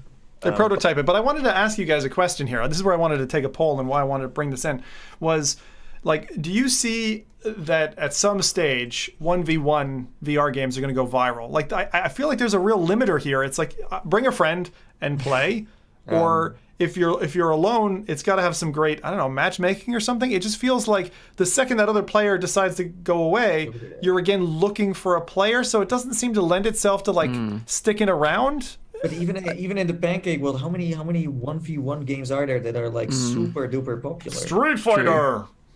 Okay. I think I just won that one. Well, I think what we can get, or what we know we're going to get from Resolution Games, is something that's very polished and very accessible. You know, with Akron, it was super, super easy to set up a game with friends and family who are on mobile and you were in VR. So I've got high hopes for this being very similar. You know, very easy to get into, very accessible. Anyone can play. It's going to have simple mechanics, but that are easy to pick up, but hard to master. And I think that's going to be the fun thing about Mortal Kombat as well. Chris Richardson says Mortal Kombat, but like we're not even there yet. Like I can imagine the time when in VR chat or whatever, because they've got the foot trackers.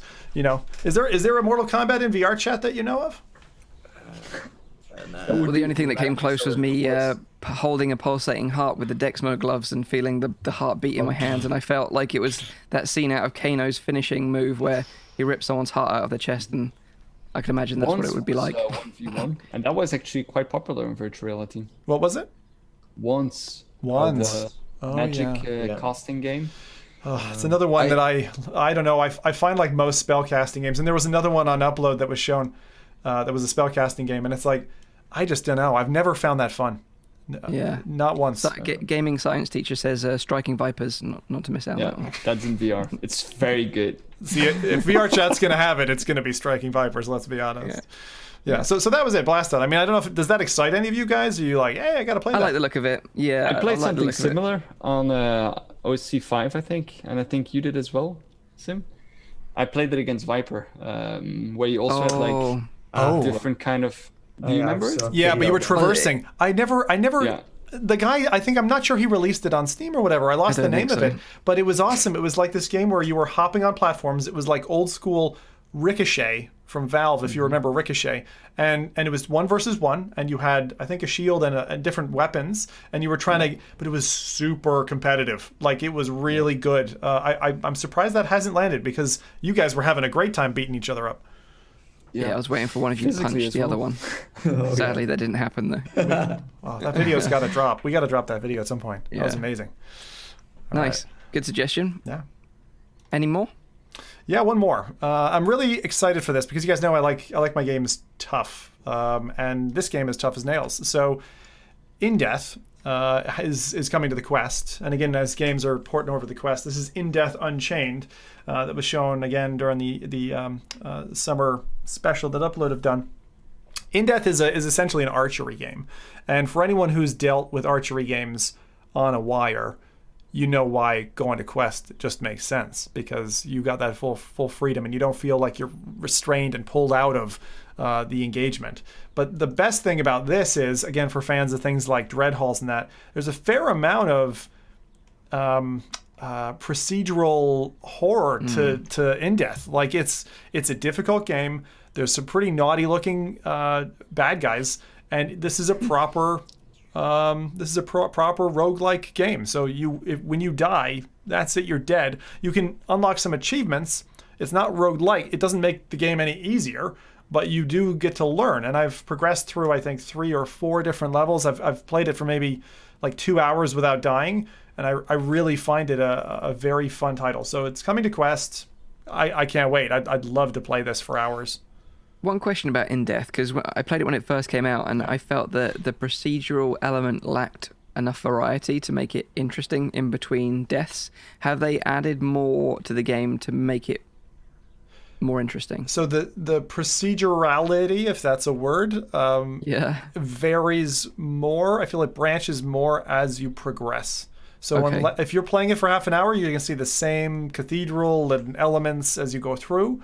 I haven't played it in about a year, so I'm not going to be fully reflective of what's out there today.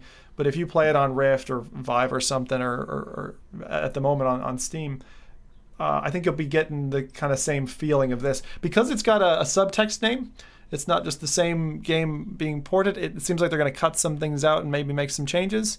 So we'll see. I don't know. I mean, Robo Recall did that, and they had the same full game in, but then they added the tag. So is it going to be the same game just ported to Quest? Yeah. Maybe. maybe. Yeah, I'm sort of like, I wasn't that hot on the original game, so I'll definitely jump in again and give it another go, because obviously, it could have changed a lot. It's been a year, maybe even 2 since it originally came out, so it'll be interesting to see how they handle it on Quest for sure. Yeah. But solid recommendation. One thing that they didn't announce during the Upload VR Summer Showcase was Five Nights at Freddy's, which I know was a very popular game in the chat if you was watching it live. Five Nights at Freddy's Help Wanted was something that everyone was asking for, which was quite surprising to see actually, but to show that there's such a dedicated fan base behind the game. You mean Five Nights at Freddy's on Quest, like landing on Quest? Yeah, Help Wanted, on Quest. Because it's on PSVR, it's on PC. Yeah, and they said it is coming to Quest, it's just a question of when, and I think a lot of people were anticipating that they were going to announce that during this showcase. But Facebook holds the scoop and no one is going to get it, so we got to wait it out.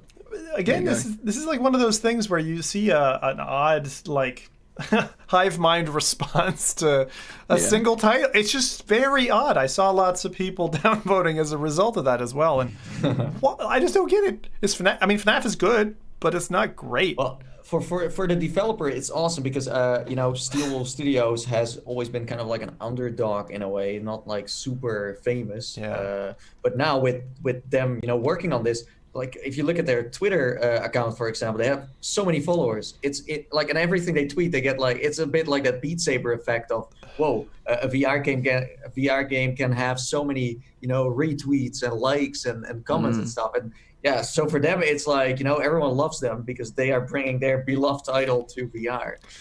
Yeah, it's great. I'm sure we won't have to wait too long. It's been in development for a while now, so fingers crossed anyway.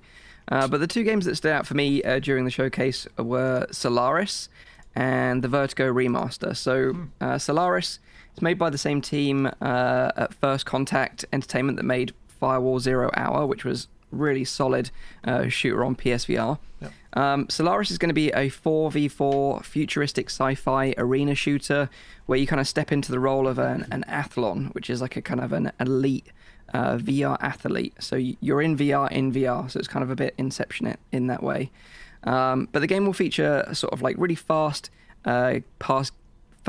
gameplay with combat and sprinting and sliding around the arena and weapon and equipment pickups scattered throughout the map. So you kind of got to dash to the the best weapon that is like in a certain area. Or it sounds like Quake. Like Hyper Dash. Yeah, like Quake or something like that. But I think the gameplay mode that they're launching with is kind of like a hold the point game mode, like rather than a straight up deathmatch. They haven't announced that yet.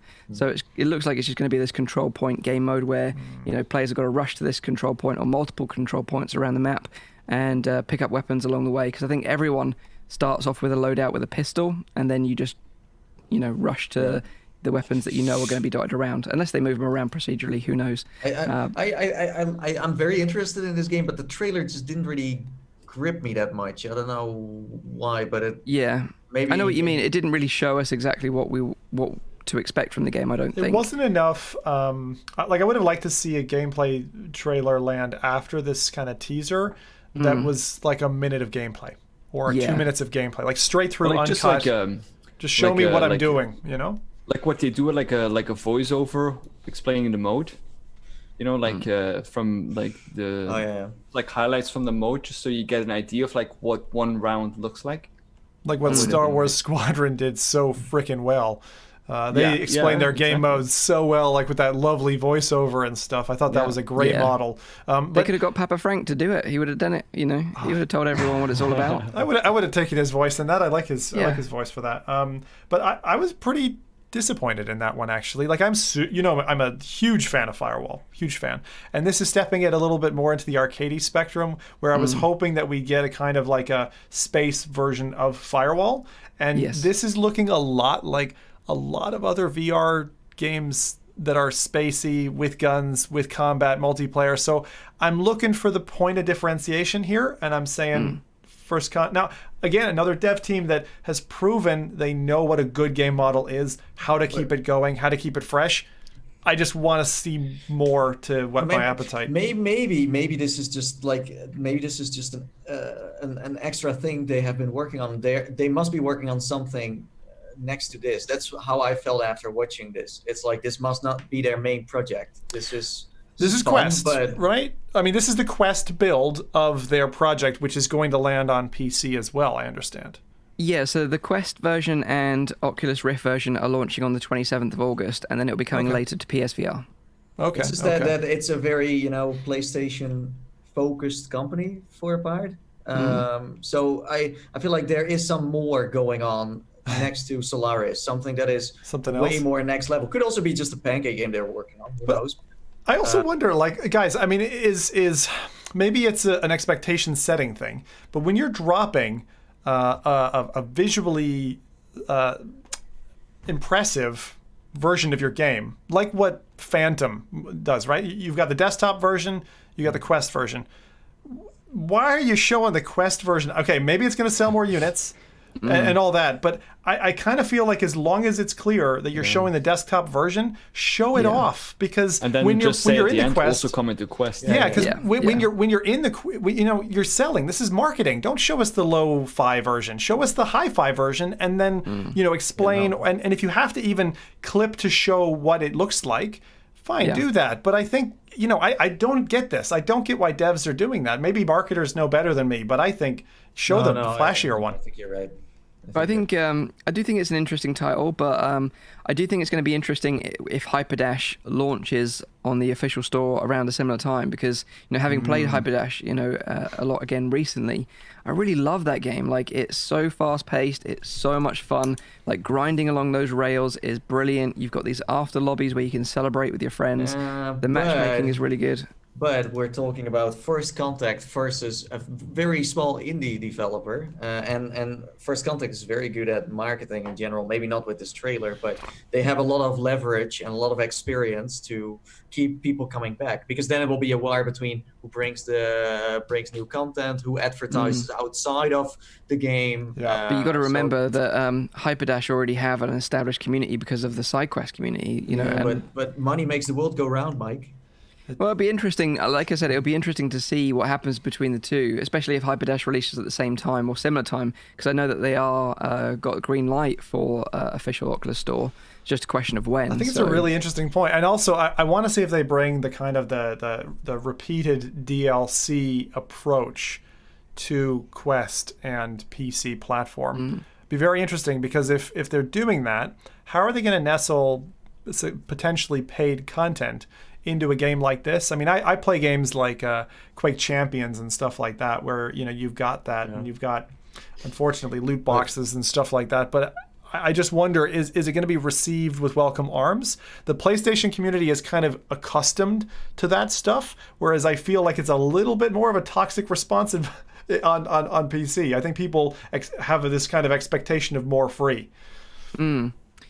Yeah, I really don't know. We have a good question from the chat, though. We have Hussein X asking us, how can lo-fi ever show a hi-fi version? I think, I'm really interested in lo-fi. I really like the aesthetic of the game, but I feel like they've been showing a lot of the same stuff that we've seen over the last year or two, and I think it really needs to show something different. More hi-fi.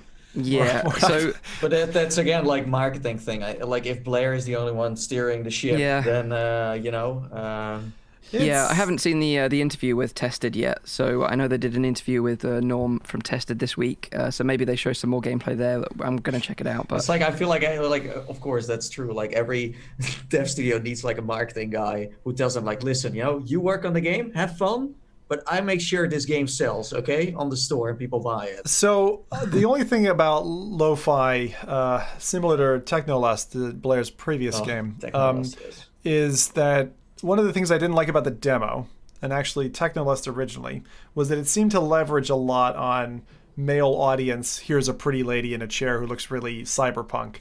And I saw that again, like the second you got into the newer alpha demo, it was like, two hot chicks is what you're greeted with. And I would prefer a little bit more of a Blade Runner style where that doesn't have to be pushed in your face. I would like something that's a little bit less overt. And I would rather wait to see the final product. Like, this is one of those ones where longer skirt is better than shorter skirt for me. Yeah. And I would rather step into that environment having not seen all the assets, having not seen the whole world. I want to experience that. I don't want it spoiled for me in the trailer necessarily. So Yeah, I am excited. I like the aesthetic, Yeah. but that's the only thing that's drawing me in right now. I want to see more gameplay. Yeah. So the last one I want to highlight is the Vertigo remaster. Now, this is going to be on PC VR, on Steam, and it's going to be a complete remaster of the original Vertigo game, which launched back in 2016 by Zubalu Productions. And basic Zubalu, is that how you pronounce it? Zubadubu? No, I think it's Zulubo. Zalubo, yeah. Zalubo? Zalubo. Yeah. Zalubo. Zalubo? There you go. Who's Tulu? Because I missed this game first time round. I didn't play Vertigo really? ever. Yeah. So you guys have you're played not this getting one. the free update. Shame on you. All I Shame gotta on tell me. you is, I know you're a dog lover, but you're gonna love the cat. That's Okay. all I'm gonna say. But you guys really enjoyed this one, I take it? Yes. Yeah. Nathan It's put me onto this one, and I'll tell you the thing that actually surprised me about this game. It's funny. You go into games and you're like, something is going to be amazing. It was the door immersion. The door immersion, like Oh, God. stepping through an actual doorway in a 6-DOS space in a big room was like, this feels great. It was like unseen diplomacy. Again. Oh, yeah. It was amazing. Okay. So great recommendation from Nathan. I haven't played lots of it. I've played like maybe 2 hours or something. So I'm going to play the remaster too. I think this was one of the first games where you got to kind of experience what it's like to be using your room scale environment and be, for example, what we have seen in budget cuts where you look through, a hole in the, or climbing through the elevator through the stair like case on top and crawl through vents and stuff like that. Really using VR in a way we had not seen before. And I think it still holds up very well. But yeah, as you said, it's like a hidden gem. I think most people did not play this or kind of identify it as like another random indie title. But this is like a proper game, man. This is a proper game. and fantastic game design. Like the levels, they look brilliant. Yeah. And like I said, because I missed it out on the first time round, and they're using the assets from the sequel that they're currently developing right now, and remastered the whole game. So it's got updated graphics, it's got better physics, it's got more interactivity in the game. So yeah, definitely looking forward to checking this one out. And the really cool thing is that if you bought the original game, you get the remaster for free. Nice. Or if you're a higher dimensional entity, you'll get it too. Oh, There you go. In July, so you don't even have to wait that long. but it is important to play the first one because it's very heavy. Like it has a story that is, like a big part of the whole game. And I feel like if you play the second one, then you're kind of like, You're missing out a little bit. Yeah, it's more enjoyable if you played the first two. Yeah, fair enough. And a quick shout from me actually on this one. If you haven't already downloaded the Vertigo 2 demo, it's one of the best. Like prior to Half-Life Alyx, playing that was amazing because it's got comedy, great animations, inventive weapons, and it actually plays longer than a lot of VR games that you'll pay for. So it's free. Go freaking get the Vertigo 2 demo if you haven't. There you go. So that is our highlights from the Upload VR Summer Showcase. Some solid titles there to look forward to coming in the future. Bit disappointed that Squadrons wasn't involved in that sort of showcase because it got announced the day before. They could have squeezed it in somewhere. And also Project Cars as well, because I think that's going to be an interesting title coming soon. Do you mean they should have rolled it into the showcase? Or... Yeah, at some point, somewhere, like just show the trailer at the pre-roll or somewhere at the beginning, like an honorable mention, because obviously it's a huge game for virtual reality. Like you can just see that Oculus again like dominates the market for a big part. They have all the if they had, for example, a launch date for Lone Echo 2, or they had some more info on Medal of Honor, or Project 4, aka Boneworks for Quest, that could have been spicing up this showcase a bit more, but. Oculus going to keep that to themselves for Oculus Connect. Well, I think that would have been a possibility last week because last week was E3 officially, and I think Oculus would have then showed off some of these titles there and also given a launch date. But I think they kind of were holding that off, and now they just do it at Connect. So I feel like you can't do a showcase without working together with Facebook. I think. For some good scoops. Yeah. No, it's a good point. Really interesting point in chat here, and I'm curious if someone can check this. Hussein is saying you can no longer buy original Vertigo. That's right. That's correct. They've removed it from the store because otherwise you would have been able to pick it up super cheap and get the remaster for free. They're They're wise to your devious ways. So I was like, why would you? Because I would want the original, like, because sometimes you want to go back and play the thing as it originally looked, you know?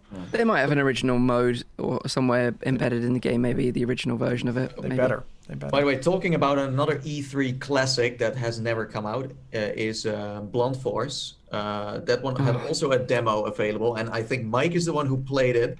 I watched a gameplay of it a couple of weeks ago, and I already told the developers, like, this looks really rough and a bit dated, because they are the developers behind Summer Funland, also known as G2A Land. Not good. Yeah, that was not good. Did you play this as well, Zim? I've played the Summer Funland, and I was like, are you kidding me? I mean, if you play any like coaster sim or anything that's halfway decent, it's better than Summer Funland. And then they had the I want to say the viscosity, that's not the right word, to charge, the audacity to charge for it. It was not good. It was but not. You didn't try Blunt Force? I didn't try Blunt Force. Okay. What was it? Can you explain it? Yeah, so basically it's from the same developers. It actually featured in one of my most anticipated VR games list once, a while ago, maybe a year ago. 84 years ago? 84 years ago, because the trailer they did was amazing looking. Like, it made the game look so incredible, based in World War II. You know, it's got this kind of time traveling element to it where you flip between the future and the past. It's got some gunplay in it. It looked really nice. I played the demo this week because they dropped it very silently, in fact, on Steam, and it was just so rough. It played really bad on the Valve Index because all the controls were tied to Oculus touch controllers. So I couldn't grip anything properly. Everything just felt muddy. You know, you had to duck behind cover, and it was just really bad. Like, it was really bad. Oh, it's not very often I think, oh God, this is like proper terrible, but it was proper terrible. And it's completely done me a 180 on my excitement for this game, put it that way. Right, yeah. And just in case people are wondering, PD's informed me in chat as well, the original Vertigo demo is available. So you can actually, you've got two demos you can go and grab. But yeah, Blunt Force, we'll stay away from that one then. Yeah, avoid that one. So that is the VR Summer Showcase. So now it's time to hand it over to Zim for what you can play next week, you know, because obviously all these games are coming in the future. But what we got lined up for next week, Zim? Tell us. Yeah, loads of stuff. Actually, again, like, it's funny because the first two of my entries on the list, and I've got 4 to talk you through this week, are early access titles. So that's another thing. I mean, we talking microtransactions earlier. Early access is another one. Not that it's not that spicy, but first one's Panther. Okay, so you guys have played a kind of an early build of this, as have I. But even the developer has commented in the Steam profile, Panther, which is a single-player stealth action sandbox game. They've quoted it as very early access, and they're part of the early access program. It's $20. It's £16 by Wolf Dog Interactive, and dropped on the 16th of June. So this one's already available if you want it. This is one of those games where, kind of like Rainbow Six, you're able to go in and plan a heist and steal, old artifacts and stuff like that. There's a variety of environments, kind of from warehouses to office spaces, and you're going up against AI. So it's a single-player experience, and you can go in like, guns blazing, or you can actually do it stealthily like you're supposed to. And I would say, contrast it against like Espire 1. I really think that the things that stand out are the engine and the way the characters look, the art style, which is almost borderline cartoonish, to get while still remaining kind of a serious look. There's some humor in there that isn't there, I would say, in Espire. And although I'm a fan of Espire, I've also liked my time in Panther. So I'm keen to see what they've come out with. I wonder how far they've gotten now that they're marking it as very early access. But it's out there if you're interested in another stealth action game. So have any of you guys played it since it dropped? No.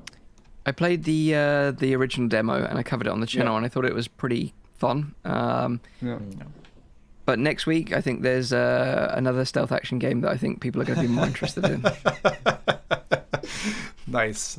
He's got a premonition there that we might just have to unveil here in a couple of jumps. Rowdy, you wanted to say something? No, I said I also played the original demo, and I really liked that one. Also because of, like you said, like there's an element of humor in there that I think is really well done. Yeah. And you can play it in a different kind of styles. Like you can play it very rowdy too. Yeah, exactly. I was always really stealth. But you know what it reminded me of? It reminded me of, I don't know if you guys have played this, No One Lives Forever. It's, 1 and 2. An old 2D game. It was very much like Austin Powers, and it had loads of good comedy and voice acting. Yeah.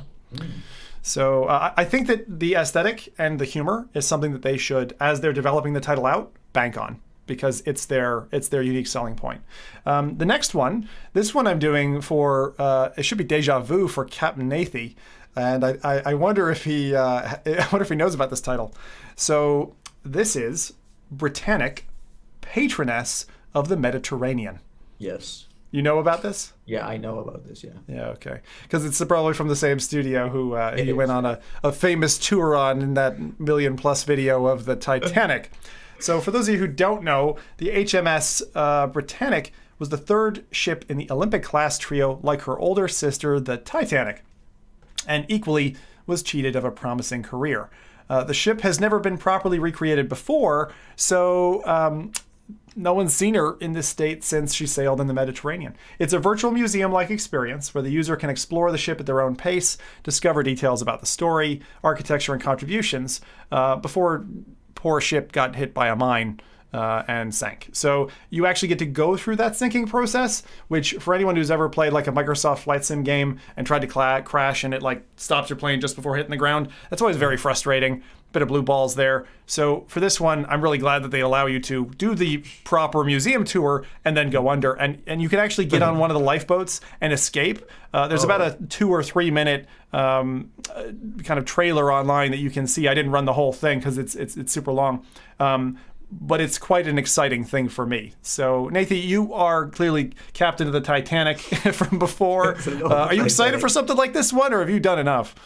I like, honestly, I don't know much about this ship. I am aware of the fact that it once sunk and that, you know, some stuff happened. But yeah, I am curious because, dude, like these guys, like visual wise, it always looks so realistic. It's insane. I don't know if my computer will run this even in VR, because even the Titanic Honor and Glory demo now is still not runnable in VR. So I don't know how that's gonna go, and I also don't know what they implemented in terms of movement, because trying the original, I had to constantly like teleport. It was super slow. Although that one is having a free demo as well, or still has, where you actually have a story. You know, you arrive as a passenger to the Titanic early on when they're still working on it. It's kind of cool. Do you mean the one where you unearth relics and then you like open a case, or is that a different game altogether? I'm wondering if I'm confusing it. It's the Titanic Honor and Glory Demo 2. I think that's what it's called. If you look it up, you can find it. I still think that the VR part on that is pretty rough, but you can get an idea of what it looks like. You have the other one that is called, I think that's the one you're referring to. It's Fall of the Titanic. Fall of the Titanic. The one where you can go down in a rover. The one where...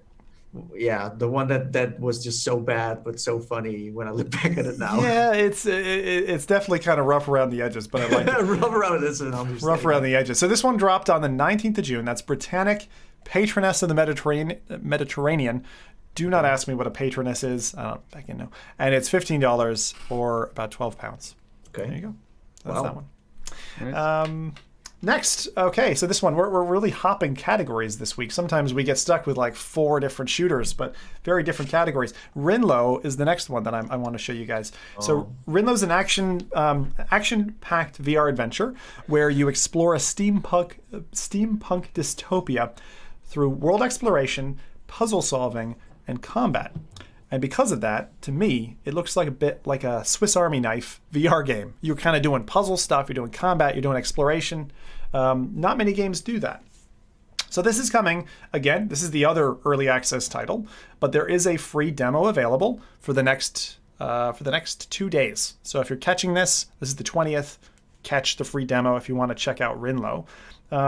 And the story behind this one is you're supposed to join Agatha as she embarks on a journey of a lifetime after her, I think, dad leaves a note and she learns a little bit more about what she's doing. So you guide her as she defeats enemies using her creative skills and crafts weapons, distractive devices, and solves fascinating puzzles. So, of course, because the word puzzle popped up, immediately I'm thinking about Mike for this one. But it reminded me of kind of other puzzle games, but with a lot more maybe a little bit more depth, because some of the puzzles that you're doing have kind of interaction that pops up in high level of detail, kind of like if anyone's ever played, I'm trying to remember the Surgeon game, the Surgeon board game where the guy's eyes lights up and makes a buzzing sound. Operation? Operation.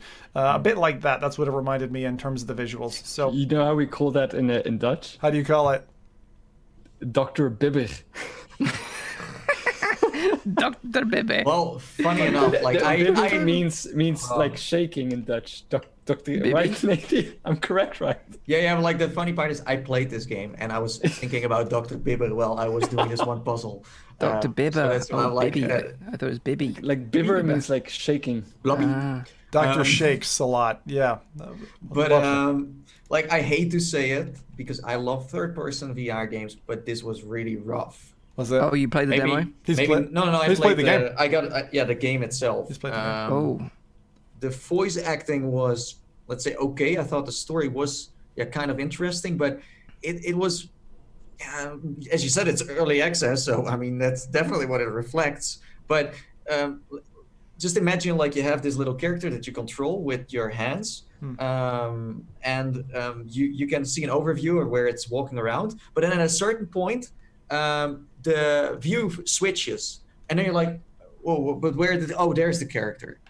So the angles that they went for, it's kind of like, oh, where did my character go? You know, so it's very strange where it dips to black, goes to another spot. But when you then go back with the character, the camera also goes back again.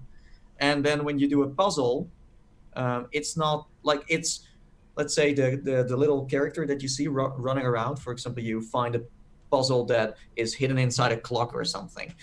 That's just what I'm making up right now, but just to give you an example. So then you switch to her view, and then suddenly you have this ginormous hand, but you're in a total different world with this rendered puzzle in the middle, and you have to solve it. But I don't know, it was very, like, when you play platformers, you're constantly trying to jump onto everything. But this was really, I can only hold here, and I can't, like, in Tomb Raider, for example, like, jump off the wall. It was all very... like, compartmentalized? Yeah, very... but again, I mean, this is like an indie developer who's trying to, set... How long ago did you play it? I played for about an hour. But how long ago? When did you? I think a week ago. Yeah. Oh, okay. Yeah, they dropped recently. Exactly. I was planning to cover it on my channel because I thought it was kind of interesting, but in the end, I decided not to.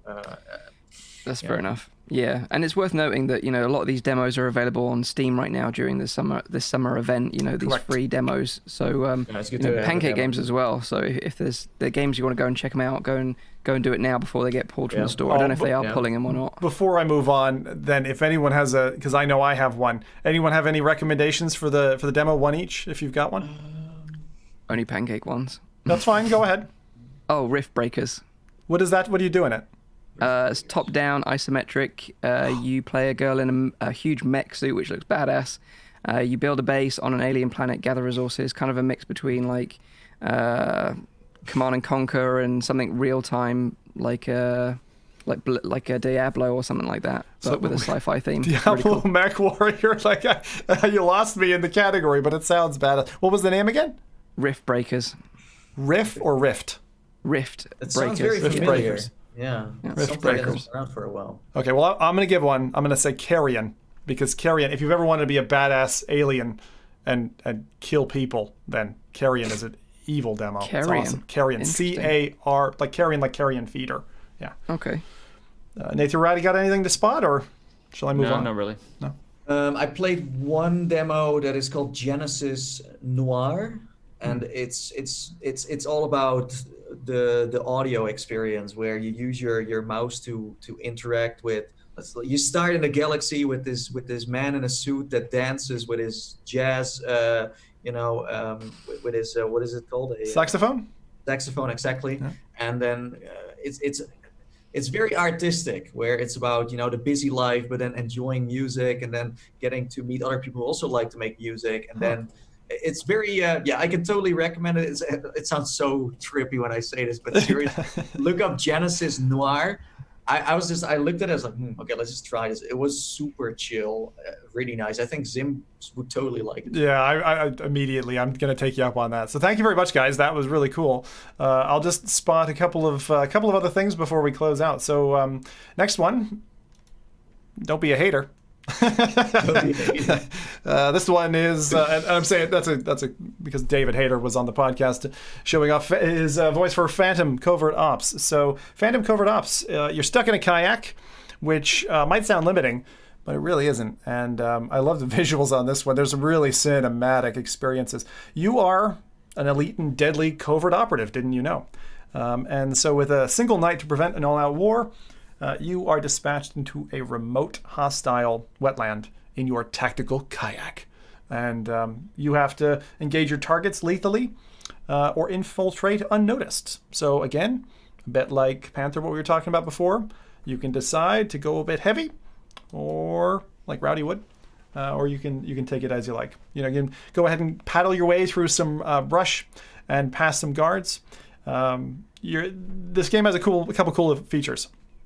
6 to 8 hours of gameplay, various game modes and unlockables, and it's cross-buy supported. So on Rift and Quest, this is landing on the 25th of June from our friends at Endreams, and it's $30, £23. Phantom Covert Ops. You guys excited for this one? Yeah, I am. I like the demo. I played it on the Quest not that long ago. It was like a media demo. And I liked it on there. That was in a very early stage still that they had that demo. So I'm really excited about the full game for this one. Being limited in the canoe. Was it canoe? Kayak. Is it a kayak? Kayak. Yeah. The kayak is the one that's pointed at the front. A canoe is a rounded bow. That's kind of the difference between like an alligator and a crocodile. Okay. Yeah. So being limited in that is really not that limiting at all, since the amount of stuff you get to do on the water. I think that's amazing. I like the push-offs in it. That's like the fact that you can take a kayak and push yourself off the wall. Those physics are nice. I like that. But the whole kind of silent kill is fun. The other cool feature of this game is that it's got cross-save support, so you can play it on Rift and then take it on the go with Quest, and you can carry on where you left off, which is really new, and we haven't seen that in many Quest games. So it's one of the first to introduce that feature, which is really neat. That's really nice. So it's some form of a cloud save then, where you're picking up where you left off. That's cool. I think we're going to be talking about it next week, of course. I'd imagine most of us are going to be playing it this week, so we can tell you all about it next week. Sounds good. Sounds good. So that was the last of the big ones. I wanted to give a couple of mentions, the things that are dropping that you might be interested in, but I didn't want to cover in full. And in the background, I'll run one of the two trailers that I'm going to talk about. So Trover has landed. Trover Saves the Universe has landed on Quest. Go watch the trailer with the audio, because as usual, it's totally fecked up. And it's just one of those pieces of comedy that it says Hail Satan on the screen. You need to go watch this thing. If you haven't played Trover, it is a potty mouth game. It's an adventure, and it's not probably what you expect. If you like Rick and Morty, you probably love Trover. It's that simple. I completed this game. I loved it. But it's one of those games that I would probably never be able to show on the channel because there's so much swearing involved and everything else. Aren't there two versions of it, where one is the boring version? But if you want to play it, you want to play like the proper version, because obviously it's like Justin Roiland, But I really enjoyed it, and I'm glad that it's coming to Quest, and players are going to be able to experience it on Quest as well. Exactly. And it's just one of those exciting games. The last thing I wanted to mention, because some people are, we quote unquote missed it in one of our mentions before. So Mini Motor Racing X is finally coming to Steam, 24th of June. So if you are into racing, that is the game that has upset my stomach more than any other in the last 2 years, playing it with GT and a few of his mates. So good luck. We were talking about, the Vomit Comet earlier.